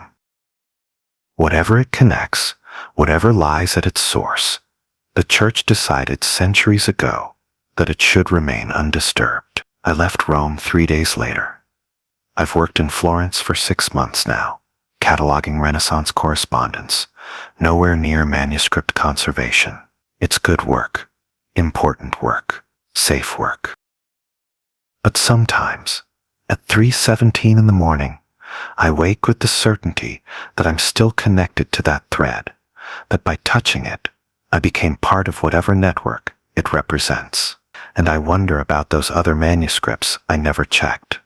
How many books in the Vatican secret archives have that red thread running through them? How many are threaded together, century to century, language to language, all connected to that single point below, sublevel 5, where children's voices sing in eternal darkness? Father Giuseppe sends brief emails occasionally, checking on my adjustment to Florence. Last month, his message included a single additional line: "The singing continues." We maintain distance. I understand now that there are archives below the archives, collections that exist not in catalogs, but in the physical fabric of the building itself. And some of those collections have been singing since before we knew the words to silence them. The thread is still there. I know this because sometimes, when I handle very old manuscripts, I feel that warmth beneath my gloves, a pulse that shouldn't exist in dead parchment, a rhythm that matches no living heart. And very faintly, if the room is quiet enough, I can hear children singing. There are images the church was never meant to capture, and futures we were never meant to see. My name is Father Marco Castellano, and I've served in the Vatican's Administrative Office of Sacred Liturgy for 9 years. My work is procedural, coordinating mass schedules, maintaining vestment inventories, ensuring the countless daily rituals across Vatican City are properly documented and supplied. It's humble work, the kind that keeps the visible church functioning while remaining itself invisible. I've always preferred it that way. I'm not a theologian or a scholar. I'm a keeper of schedules and a counter of candles, and I've found grace in that simplicity. The administrative office occupies 3 rooms on the 2nd floor of the Apostolic Palace, overlooking a courtyard few tourists ever see. We share the space with archived liturgical materials dating back to the 1950s, boxes of old service programs, faded photographs of papal masses, outdated vestment catalogs.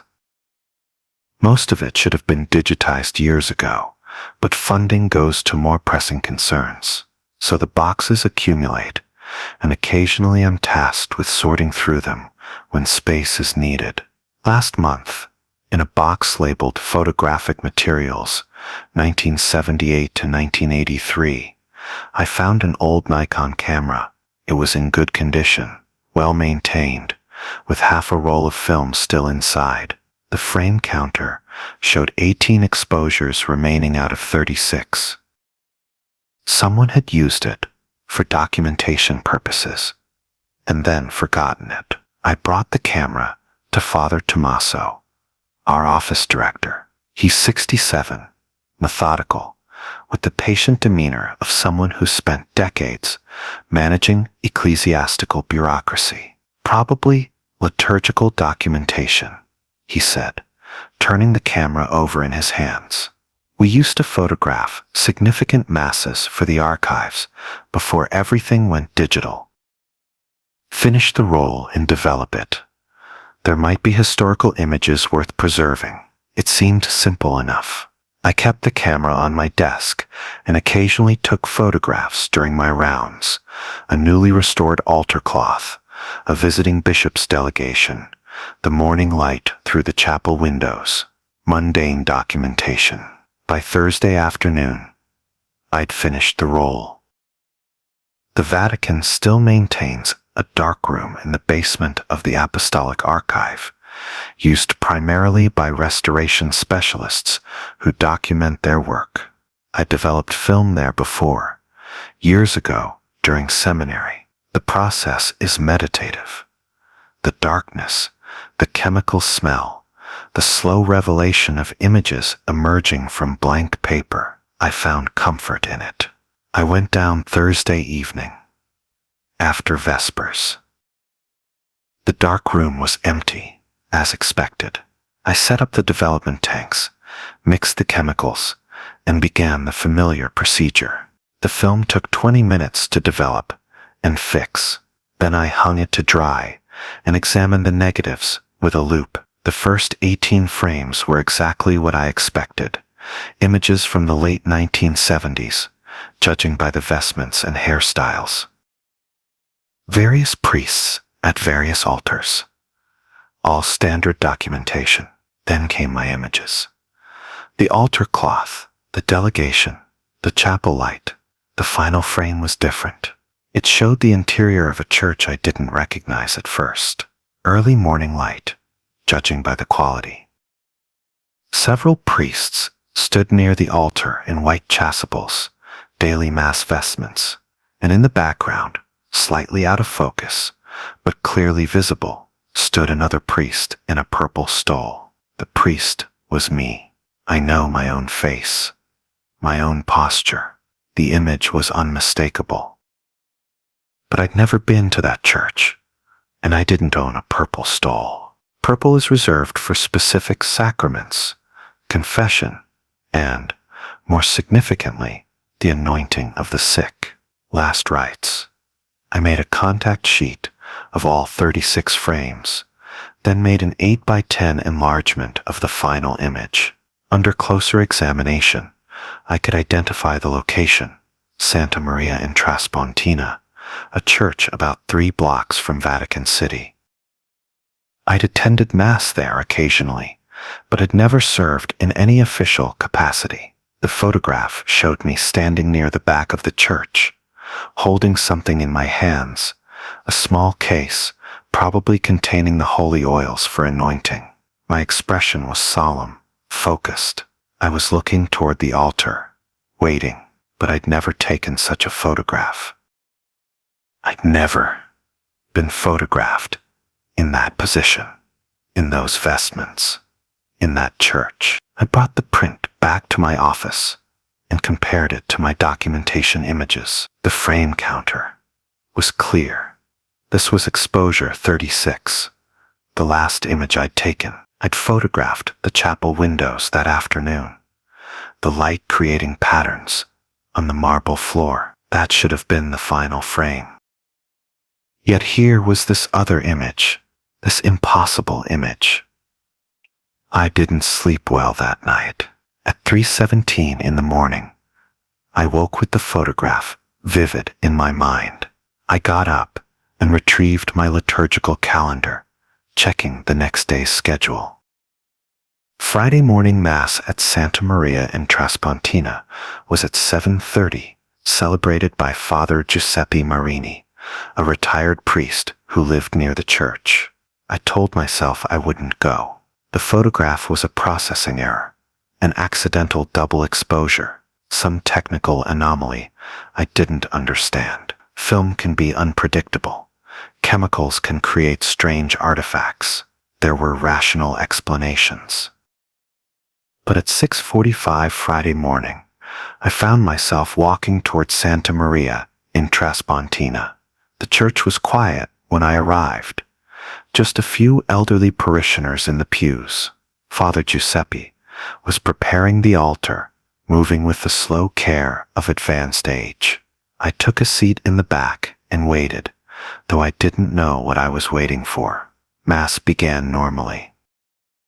The opening prayers, the readings, the homily, all standard, daily liturgy. I checked my watch repeatedly. 7:53, 7:58. Nothing unusual was happening.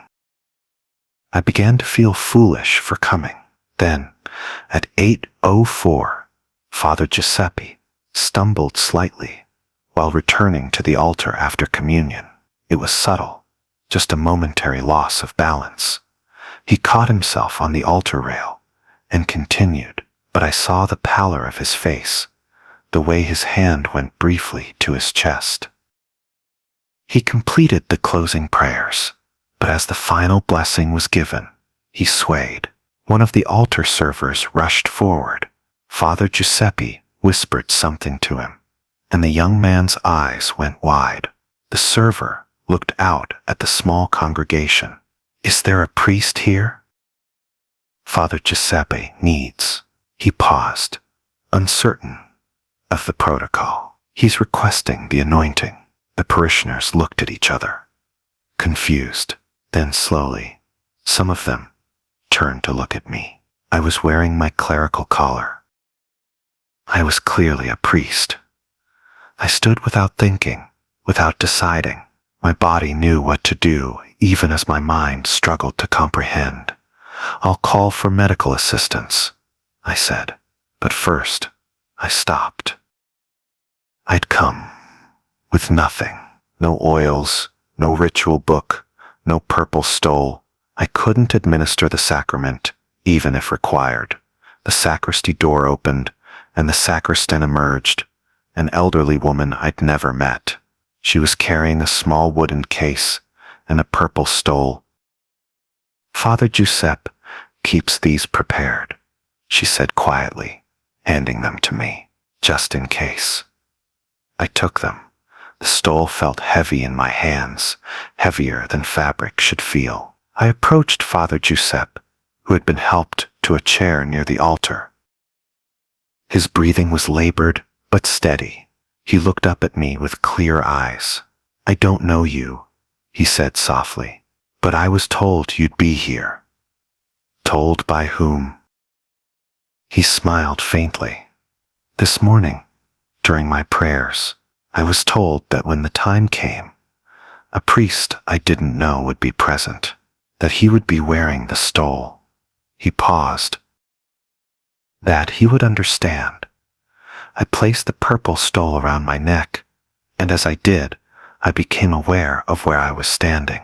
The position, the angle, the quality of morning light through the windows. I glanced back at the pews and realized This was the exact perspective from the photograph. I opened the case containing the holy oils. My hands were shaking. "I photographed this," I whispered, "yesterday. I photographed this moment." Father Giuseppe nodded slightly. "The church is older than time," he said. "Sometimes time gets confused about the order of things. Images arrive before the moments they capture. Prayers are answered before they're spoken." He closed his eyes. "It's all right, Father. This is simply what happens in the presence of the eternal. Past and future exist simultaneously in God's sight. Sometimes we catch a glimpse." I administered the anointing of the sick according to the prescribed ritual. The prayers felt different than they ever had before. Heavier, more immediate. As I anointed Father Giuseppe's forehead with the blessed oil, I felt a strange displacement, as if I were watching myself from a distance, as if I were the camera, capturing this moment that had already been captured. The ambulance arrived 12 minutes later. The paramedics said Father Giuseppe had experienced a minor cardiac event, serious but not critical. He would recover. As they wheeled him out, he caught my hand. "Keep the photograph," he said, "but don't try to understand it. Some graces arrive as mysteries, and they lose their meaning when we demand explanation." I returned to the Vatican with the purple stole and the wooden case which the sacristan insisted I take. In my office, I placed the photograph in a drawer beneath a stack of liturgical schedules. Father Tommaso found me there an hour later. I must have looked shaken, because he closed the door and sat down across from my desk. "The camera," he said quietly. "I should have warned you. It belonged to Father Agostino. He used it for documentation in the 1970s, but," he paused, "there were irregularities, images that appeared out of sequence. Moments captured before they occurred. We thought it was just a processing issue. But after the third incident, we stored the camera away." "Why give it to me then?" "Because you needed to understand something." He leaned forward. "You've served in this office for 9 years, Father Marco. You're a good administrator, but I've watched you become smaller in your faith, more procedural, less present. You've forgotten that the work we do here, the schedules and inventories, exist in service of something that transcends time entirely." He stood and moved toward the door, then stopped. "The photograph isn't a curse or a warning. It's a reminder that we serve something eternal. And occasionally that eternity breaks through into our linear experience. When it does, we don't ask why. We simply serve." I haven't used the camera again. It's back in its box, properly labeled now. Photographic materials, restricted use, consult director. But I kept the photograph, and sometimes I take it out late at night when the office is quiet. I look at myself standing in that church, holding the oils, wearing the purple stole I'd never owned until I needed it. I look at the moment captured before it existed, the grace that arrived ahead of the need. The church teaches that God exists outside of time, experiencing all moments simultaneously. I'd always understood this intellectually, as doctrine. Now I understand it as truth, as lived experience. Last week, I woke at 3:17 in the morning with the certainty that someone needed the anointing. I don't know who or where, but I've kept the purple stole ready and the oils prepared because I understand now that the photograph wasn't showing me the future.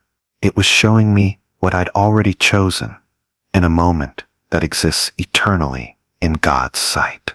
And somewhere, in a time I haven't reached yet, another photograph is waiting to be developed. Another impossible image, already captured. I'm no longer afraid of what it might show. There are doors in the Vatican that were never meant to be opened, and protocols that exist not to preserve what is sacred, but to contain what is patient. My name is Dmitry Volkov, and I have served as chief conservator for the Vatican museums for 14 years. I specialize in metalwork, ancient locks, hinges, ceremonial gates, the physical barriers that have protected holy spaces for millennia. I understand the language of iron and copper, the way metal fatigues over centuries, the stress patterns that reveal how a lock has been used or forced. My work is technical, methodical, governed by scientific principles that leave little room for interpretation. On the evening of October 3rd, 2024, I received a call from Cardinal Torretta of the Pontifical Commission for Sacred Antiquities. He needed me at the Apostolic Palace immediately, not the public sections, but the restricted residential areas where only senior clergy and authorized personnel are permitted. He gave me a sector designation I'd never heard before and told me to bring my documentation equipment. I met him in a corridor I didn't recognize, though I thought I knew every passage in the Vatican. The walls here were older than the Renaissance facades most visitors see, rough stone blocks that predated the current palace structure by centuries. Cardinal Torretta was waiting with 2 Swiss guards and Father Aldo, an elderly priest I knew from the secret archives. "Thank you for coming, Dmitri," the cardinal said. He's normally warm, almost jovial, but his voice that night was carefully controlled. "We need your expertise on a delicate matter. What I'm about to show you is classified at the highest level. You'll be required to sign a confidentiality agreement, and your documentation will become property of the Holy See." I signed the papers without reading them. I'd signed similar documents before. They led me deeper into the restricted wing, down a narrow staircase that spiraled into darkness. The air grew colder with each step, and I noticed the walls changing, the stone becoming rougher, more primitive. We descended perhaps 4 stories before emerging into a vaulted chamber lit by electric lights that seemed intrusive in that ancient space. At the far end stood an iron door. Even from across the chamber, I could see it was extraordinary. The door was perhaps 2 meters tall, constructed from iron plates riveted together in the Byzantine style. But what drew my attention were the 7 copper locks arranged vertically down its center. Each lock was the size of my fist, elaborately worked with religious imagery, crosses, Latin inscriptions, symbols I'd need time to identify properly. 6 of the locks hung open. "When did you discover this?" I asked, already moving closer with my camera. "We didn't discover it," Cardinal Torretta said quietly. "We've always known it was here. This door has been monitored continuously since it was sealed in 847. But 6 nights ago, something changed." Father Aldo stepped forward. He carried a leather journal, its pages yellowed with age. "The door has a protocol," he said. "Every night at midnight, a priest inspects the locks for nearly 1,200 years. All 7 locks have remained secured. Then, on the night of September 28th, the bottom lock was found open. The following night, the 2nd lock. Each night since, 1 more lock opens. I examined the locks closely. Each one was identical in construction, a complex mechanism that would require a specific key to open from the outside. But the housing showed no signs of tampering, no stress marks suggesting they'd been forced. The copper had oxidized beautifully over the centuries, the patina undisturbed. "Opened from inside?" I asked. That's impossible, Cardinal Toretta said. There's no mechanism on the interior side. These locks can only be operated with keys from this side of the door. I photographed each lock carefully, noting the craftsmanship, the way the metal had aged. Then I examined the sixth lock, the most recently opened. The mechanism was pristine, as if it had been unlocked moments ago, rather than held open for hours. I tested it gently, and it swung on its hinge with perfect balance. "What's your assessment?" the cardinal asked. "Structurally, the locks are sound. There's no evidence of external interference. If they're opening, it's because the internal mechanisms are releasing." I paused. "But you already knew that. You didn't bring me here for technical analysis." Father Aldo and Cardinal Toretta exchanged glances. "The protocol requires witnesses," Father Aldo said. "For each of the 7 nights, someone must be present to document the opening. Tonight is the 6th night. Tomorrow night will be the 7th. And then we wait for the door to open." Cardinal Toretta's voice was steady, but I saw his hand tighten on his pectoral cross. "The protocol is explicit. We do not interfere with the sequence. We do not attempt to relock the doors. We do not open the door ourselves before all 7 locks have released. We witness, we document, and we wait." "What's behind the door?" "We don't know," Father Aldo said. "The records from 847 are fragmentary. Pope Sergius II ordered the door sealed following. He consulted his journal, an ecclesiastical matter requiring perpetual containment. Whatever was placed behind this door was meant to remain there forever. That first night, I set up motion-activated cameras and thermal sensors around the door. The Vatican allowed this. Documentation was part of the protocol. Then we waited. Cardinal Toretta, Father Aldo, the 2 Swiss guards, and myself, sitting in that ancient chamber as the hours crept toward midnight. At 11:57, the temperature dropped. Not dramatically, but enough that I could see my breath. The electric lights flickered once, though the building's power systems were modern and reliable. At precisely midnight, the 6th lock swung open. There was no sound, no grinding of ancient mechanisms, no scrape of metal on metal.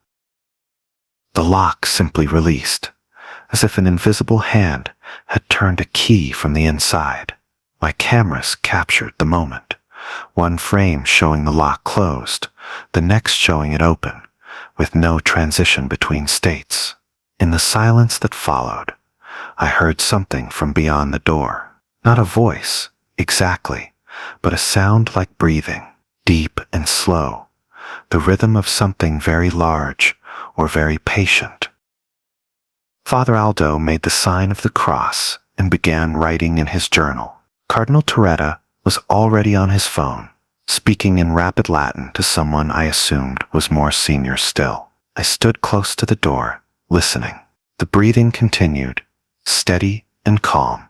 I pressed my hand against the iron and felt vibration, subtle but definitely there, as if something on the other side was also touching the door. "Step back, Dmitri," Cardinal Toretta said. It wasn't a request. The second night, more officials arrived. I recognized a bishop from the Congregation for the Doctrine of the Faith and 2 archivists from the secret archives. They brought older documents, manuscripts I wasn't allowed to examine directly. I overheard fragments of their discussions, references to the petition of 846 and Bishop Antonius's final testimony. We assembled again. As midnight approached, the chamber felt smaller, with more people present, the air heavier. I checked my equipment obsessively, needing something concrete to focus on while we waited. At midnight, The seventh and final lock opened.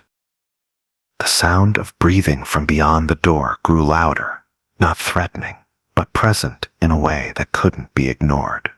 I could feel it now through the stone floor, a vibration that matched that slow, patient rhythm. Cardinal Toretta rose and approached the door. He placed both hands against the iron and bowed his head in prayer. The others joined him, their voices murmuring in Latin. I recognized the words, a prayer of protection, of spiritual sealing. When they finished, Cardinal Toretta turned to address us all. The protocol now enters its final phase, he said. The door will open when it is ready. We do not force it. We do not prevent it. We maintain vigil until the threshold is crossed. How long? Someone asked. As long as necessary. Days, perhaps. The records aren't clear. He looked at me directly. Dmitri, your documentation equipment will remain in place. You'll be required to stay in the palace for the duration. Accommodations have been prepared. I was escorted to a small room in the restricted wing, sparse, with a bed and a desk, more cell than bedroom. They brought my equipment from my apartment, along with clothes and toiletries. A Swiss guard was posted outside my door, not guarding me, exactly, but making clear I wasn't free to leave. For 3 days, I maintained my vigil in the chamber. The door remained closed, all 7 locks hanging open like petals on a dying flower. The breathing continued, never varying in rhythm, never stopping. I filled notebooks with observations, took hundreds of photographs, mapped every centimeter of the door and surrounding stonework. On the 3rd night, I woke at 3:17 in the morning, with absolute certainty that something had changed. I dressed quickly and made my way to the chamber.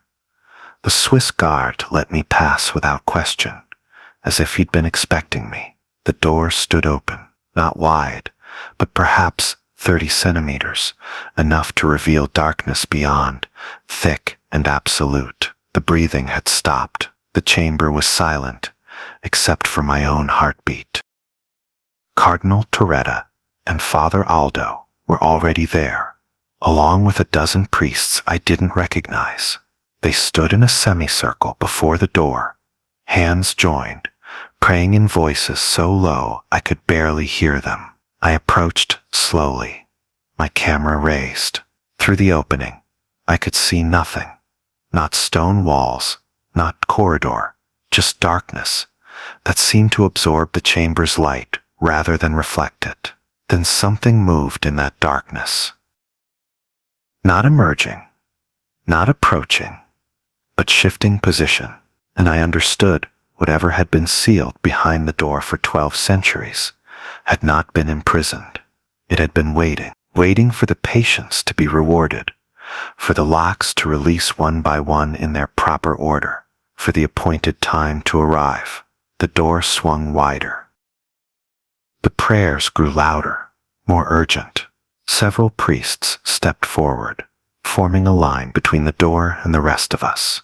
Their voices rose in a chant I'd never heard before, older than Latin, words that felt wrong in my mouth, even as I tried to follow along. In the darkness beyond the threshold, I saw something that my mind still refuses to accept. Not a shape, exactly, but an absence of shape. A presence defined by what it was not light, not matter, not anything I had words for.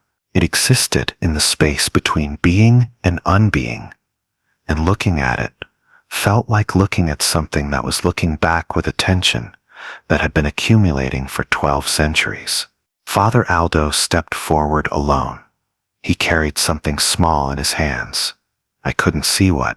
He approached the threshold and stopped just short of the darkness. Then he knelt and placed the object on the ground, just inside the doorway. The darkness moved. It didn't cross the threshold, but it acknowledged the offering, accepted it, And then, gradually, it began to recede. The door closed, not slammed, not pulled shut, but closed the way a door closes when no hand touches it, guided by weight and balance, and centuries of patient gravity. All 7 locks engaged simultaneously. The sound of copper sliding into iron echoed through the chamber like a benediction. I was escorted from the apostolic palace the following morning. Cardinal Toretta thanked me for my service and reminded me of my confidentiality agreement. My documentation equipment was returned to me, but all the memory cards were gone, replaced with blank ones. My notebooks remained, but when I read them later, half the pages were missing, neatly removed, leaving no trace they'd ever existed. I received payment for 7 days of consultation, along with a letter of commendation for the Vatican museums. The letter made no mention of what I'd witnessed. I never asked what Father Aldo placed beyond the threshold. I never asked what had been sealed there in 847, or why it had chosen now to open the locks. Some questions lead only to answers. We're not meant to carry, but I think about those locks often. 7 of them, opening one by one, each night at midnight. Not breaking, not forcing, but releasing in perfect order, because something on the other side understood patience better than any living thing should. I think about protocols that exist not to preserve, but to contain, about doors that were never locked to keep something in, but to keep something from choosing when to leave. And I think about the breathing I heard through that iron door, calm, steady, eternal, and wonder if it started again, counting down to the next sequence, the next 7 nights, the next appointed time. Some doors in the Vatican will never be truly sealed. Some things are kept not because they're dangerous, but because they're patient. And patience, I've learned, is the oldest form of prayer, the oldest and the most dangerous. There are rooms in the Vatican that register attendance long after they've been closed to the living. My name is Sister Claire Dubois, and I've managed facilities operations for the Vatican's administrative buildings since 2018. It's practical work, maintaining HVAC systems, coordinating repairs, reviewing utility consumption and security data. I oversee 43 buildings, 217 rooms, and more than 300 environmental sensors that monitor everything from humidity levels in the archives to motion detection in restricted areas. The work suits me. I've always found comfort in systems, in the predictable rhythms of maintenance and measurement. In November of 2024, I was conducting my quarterly review of anomalous sensor readings, instances where the data suggested equipment malfunction or calibration issues. Most were mundane. A humidity sensor in the papal apartments reading 200%, clearly broken. A motion detector in the gardening shed, triggered by a colony of mice. These things happen in buildings as old as ours. But one pattern caught my attention immediately. The Santa Rosa Chapel, located in the administrative annex's east wing, showed the same anomaly every single night for the past 3 months, the entire period my review covered. Motion detected from 317 to 342. Temperature drop of exactly 7 degrees Celsius during the same period. Then nothing. The chapel would return to baseline temperature at 343, and the motion sensors would remain silent until the following night. I pulled up the historical data, going back as far as our digital records extended. The pattern was consistent. Every night, without exception, for the past 12 years since the current monitoring system was installed. Before that, handwritten logs showed the same temperature anomaly noted by night maintenance staff going back to 1973. The Santa Rosa Chapel had been sealed since 1958. I knew this because I'd reviewed the building's structural documentation when I'd first taken the position. The chapel entrance had been welded shut and plastered over, then painted to match the corridor walls. You wouldn't know it was there unless you consulted the original floor plans. I went to see it that afternoon.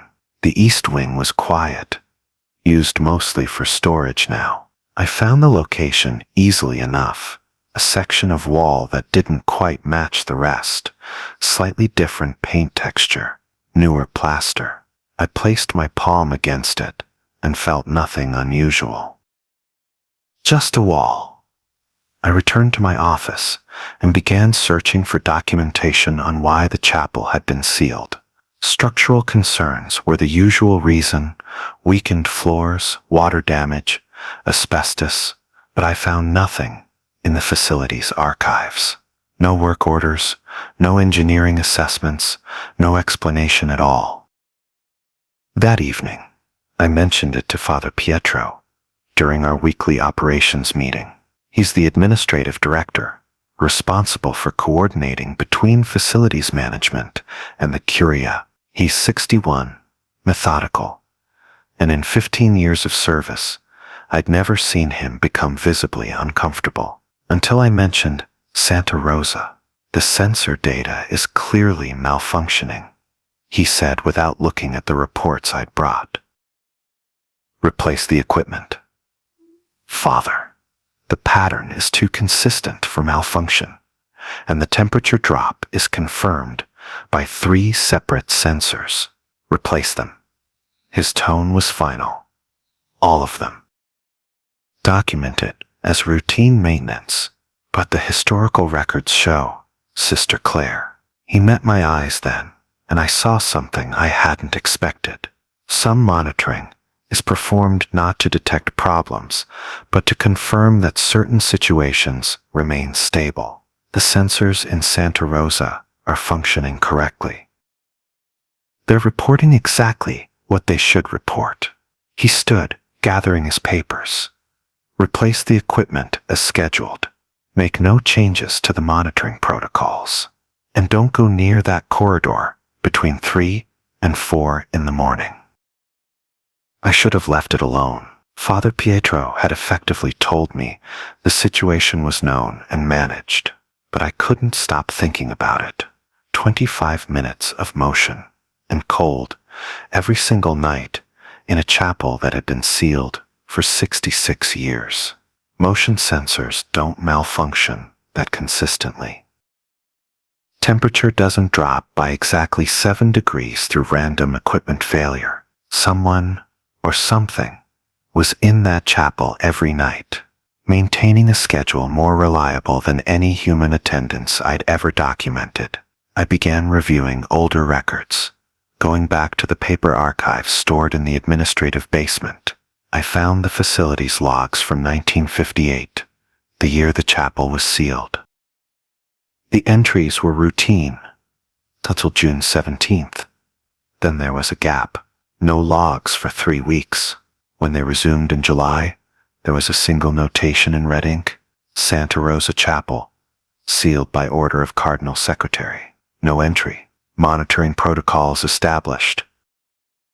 The monitoring protocols were attached: handwritten instructions for night maintenance staff to record temperature readings outside the sealed entrance every evening between 3 and 4. If the temperature dropped more than 5 degrees during that period, they were to note it and continue their rounds. If it dropped less or not at all, they were to immediately contact the Cardinal Secretary's office. The temperature had dropped every single night for 66 years. I found the original sealing work order. It wasn't filed with facilities documents, but with the Secretariat of State's classified correspondence. The order came from Cardinal Montini, who would later become Pope Paul VI, and it referenced an incident during Mass on June 16, 1958. There were no details about the incident itself, just a brief notation: temporal disturbance during memorial service. Father Augusto reassigned. Chapel to be sealed, pending theological assessment. The theological assessment was never completed, or if it was, the documentation wasn't in any archive I could access. I was reading this at my desk when I realized the time, 3:12 in the morning. I'd been in the archive so long, I'd lost track of the hours, and I was alone in a building that would be empty until the cleaning staff arrived at 5. I should have gone home. Instead, I found myself walking to the East Wing. I told myself I just wanted to verify the sensor readings in person to see if I could detect the temperature drop myself, but I think I knew, even then, that I was breaking an unspoken rule. The corridor was dark, except for the emergency lighting. My footsteps echoed on the marble floor. I reached the sealed chapel entrance at 3:15 and placed my palm against the wall again.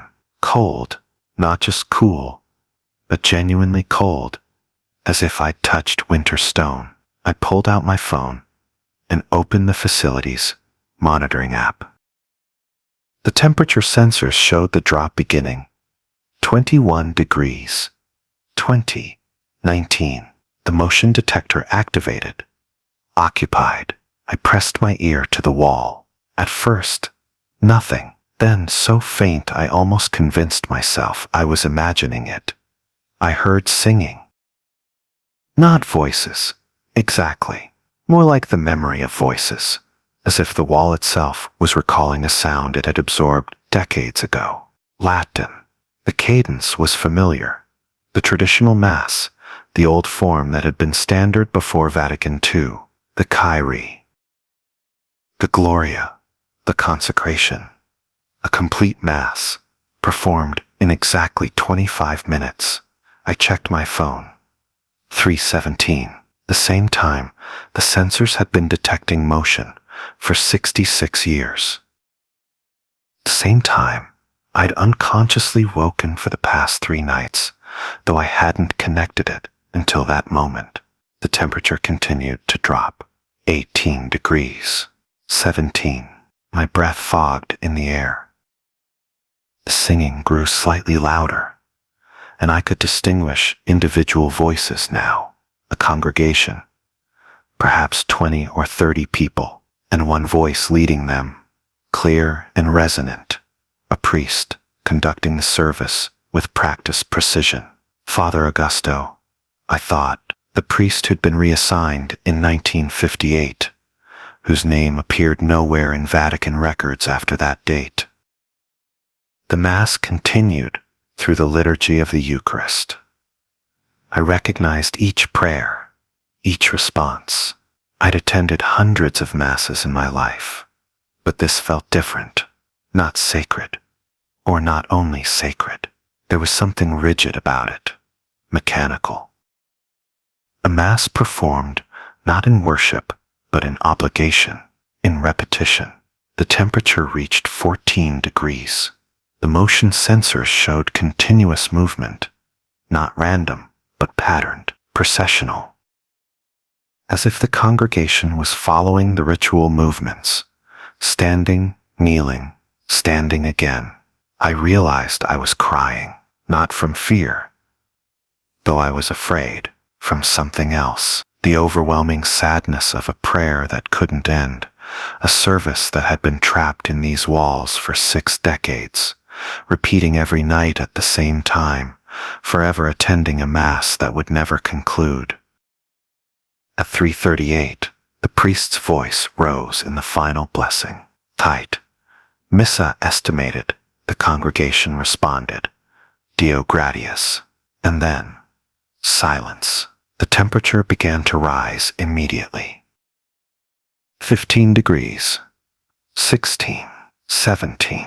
By 3:43, it had returned to 21 degrees, exactly as the sensors predicted. The motion detector went dark, unoccupied. I stood there until 4, until the cleaning staff arrived and found me in the corridor. I must have looked strange. A nun standing alone in the dark, staring at a wall, my face wet with tears. I couldn't explain. I submitted my report the next morning. Equipment functioning normally. No action required. Father Pietro read it and nodded once, relieved. Thank you, Sister Claire. I'll make sure the monitoring continues. Father, I said carefully, what happens if we miss a night? If the sensors fail and we don't notice? He was quiet for a long moment. We've never missed a night, he said finally. In 66 years, we've never failed to confirm the attendance, and we never will. He didn't explain what would happen if we did. He didn't need to. I still manage the facilities. I still review the sensor data each quarter and every night. At exactly 3:17, the Santa Rosa Chapel registers occupancy. The temperature drops 7 degrees. The motion sensors detect a congregation following movements we can no longer see. Father Augusto's Mass continues, attended by faithful who cannot leave, overseen by a church that can only witness and record. Last month, I noticed something new in the data. The temperature drop has increased slightly, 7.1 degrees now, instead of 7, and the motion sensors show the pattern extending 3 minutes longer. The Mass that used to end at 3:42 now continues until 3:45. I reported it to Father Pietro. He thanked me and said he'd inform the appropriate offices. He didn't say what offices those were. He didn't say what the change means. But sometimes, at 3:17 in the morning, I wake in my room and wonder what happens when a Mass can no longer be contained by the walls we've built around it. When the faithful who cannot leave begin to expand beyond their designated time. When attendance is no longer a matter of choice, but of eternal obligation. The sensors continue their watch. The logs continue their record. And every night, in a chapel sealed for 66 years, Father Augusto raises the host, and the congregation responds, forever attending, forever unable to depart. Some rooms in the Vatican register occupancy long after they've been closed, and we monitor them not to understand why, but to ensure they never open again.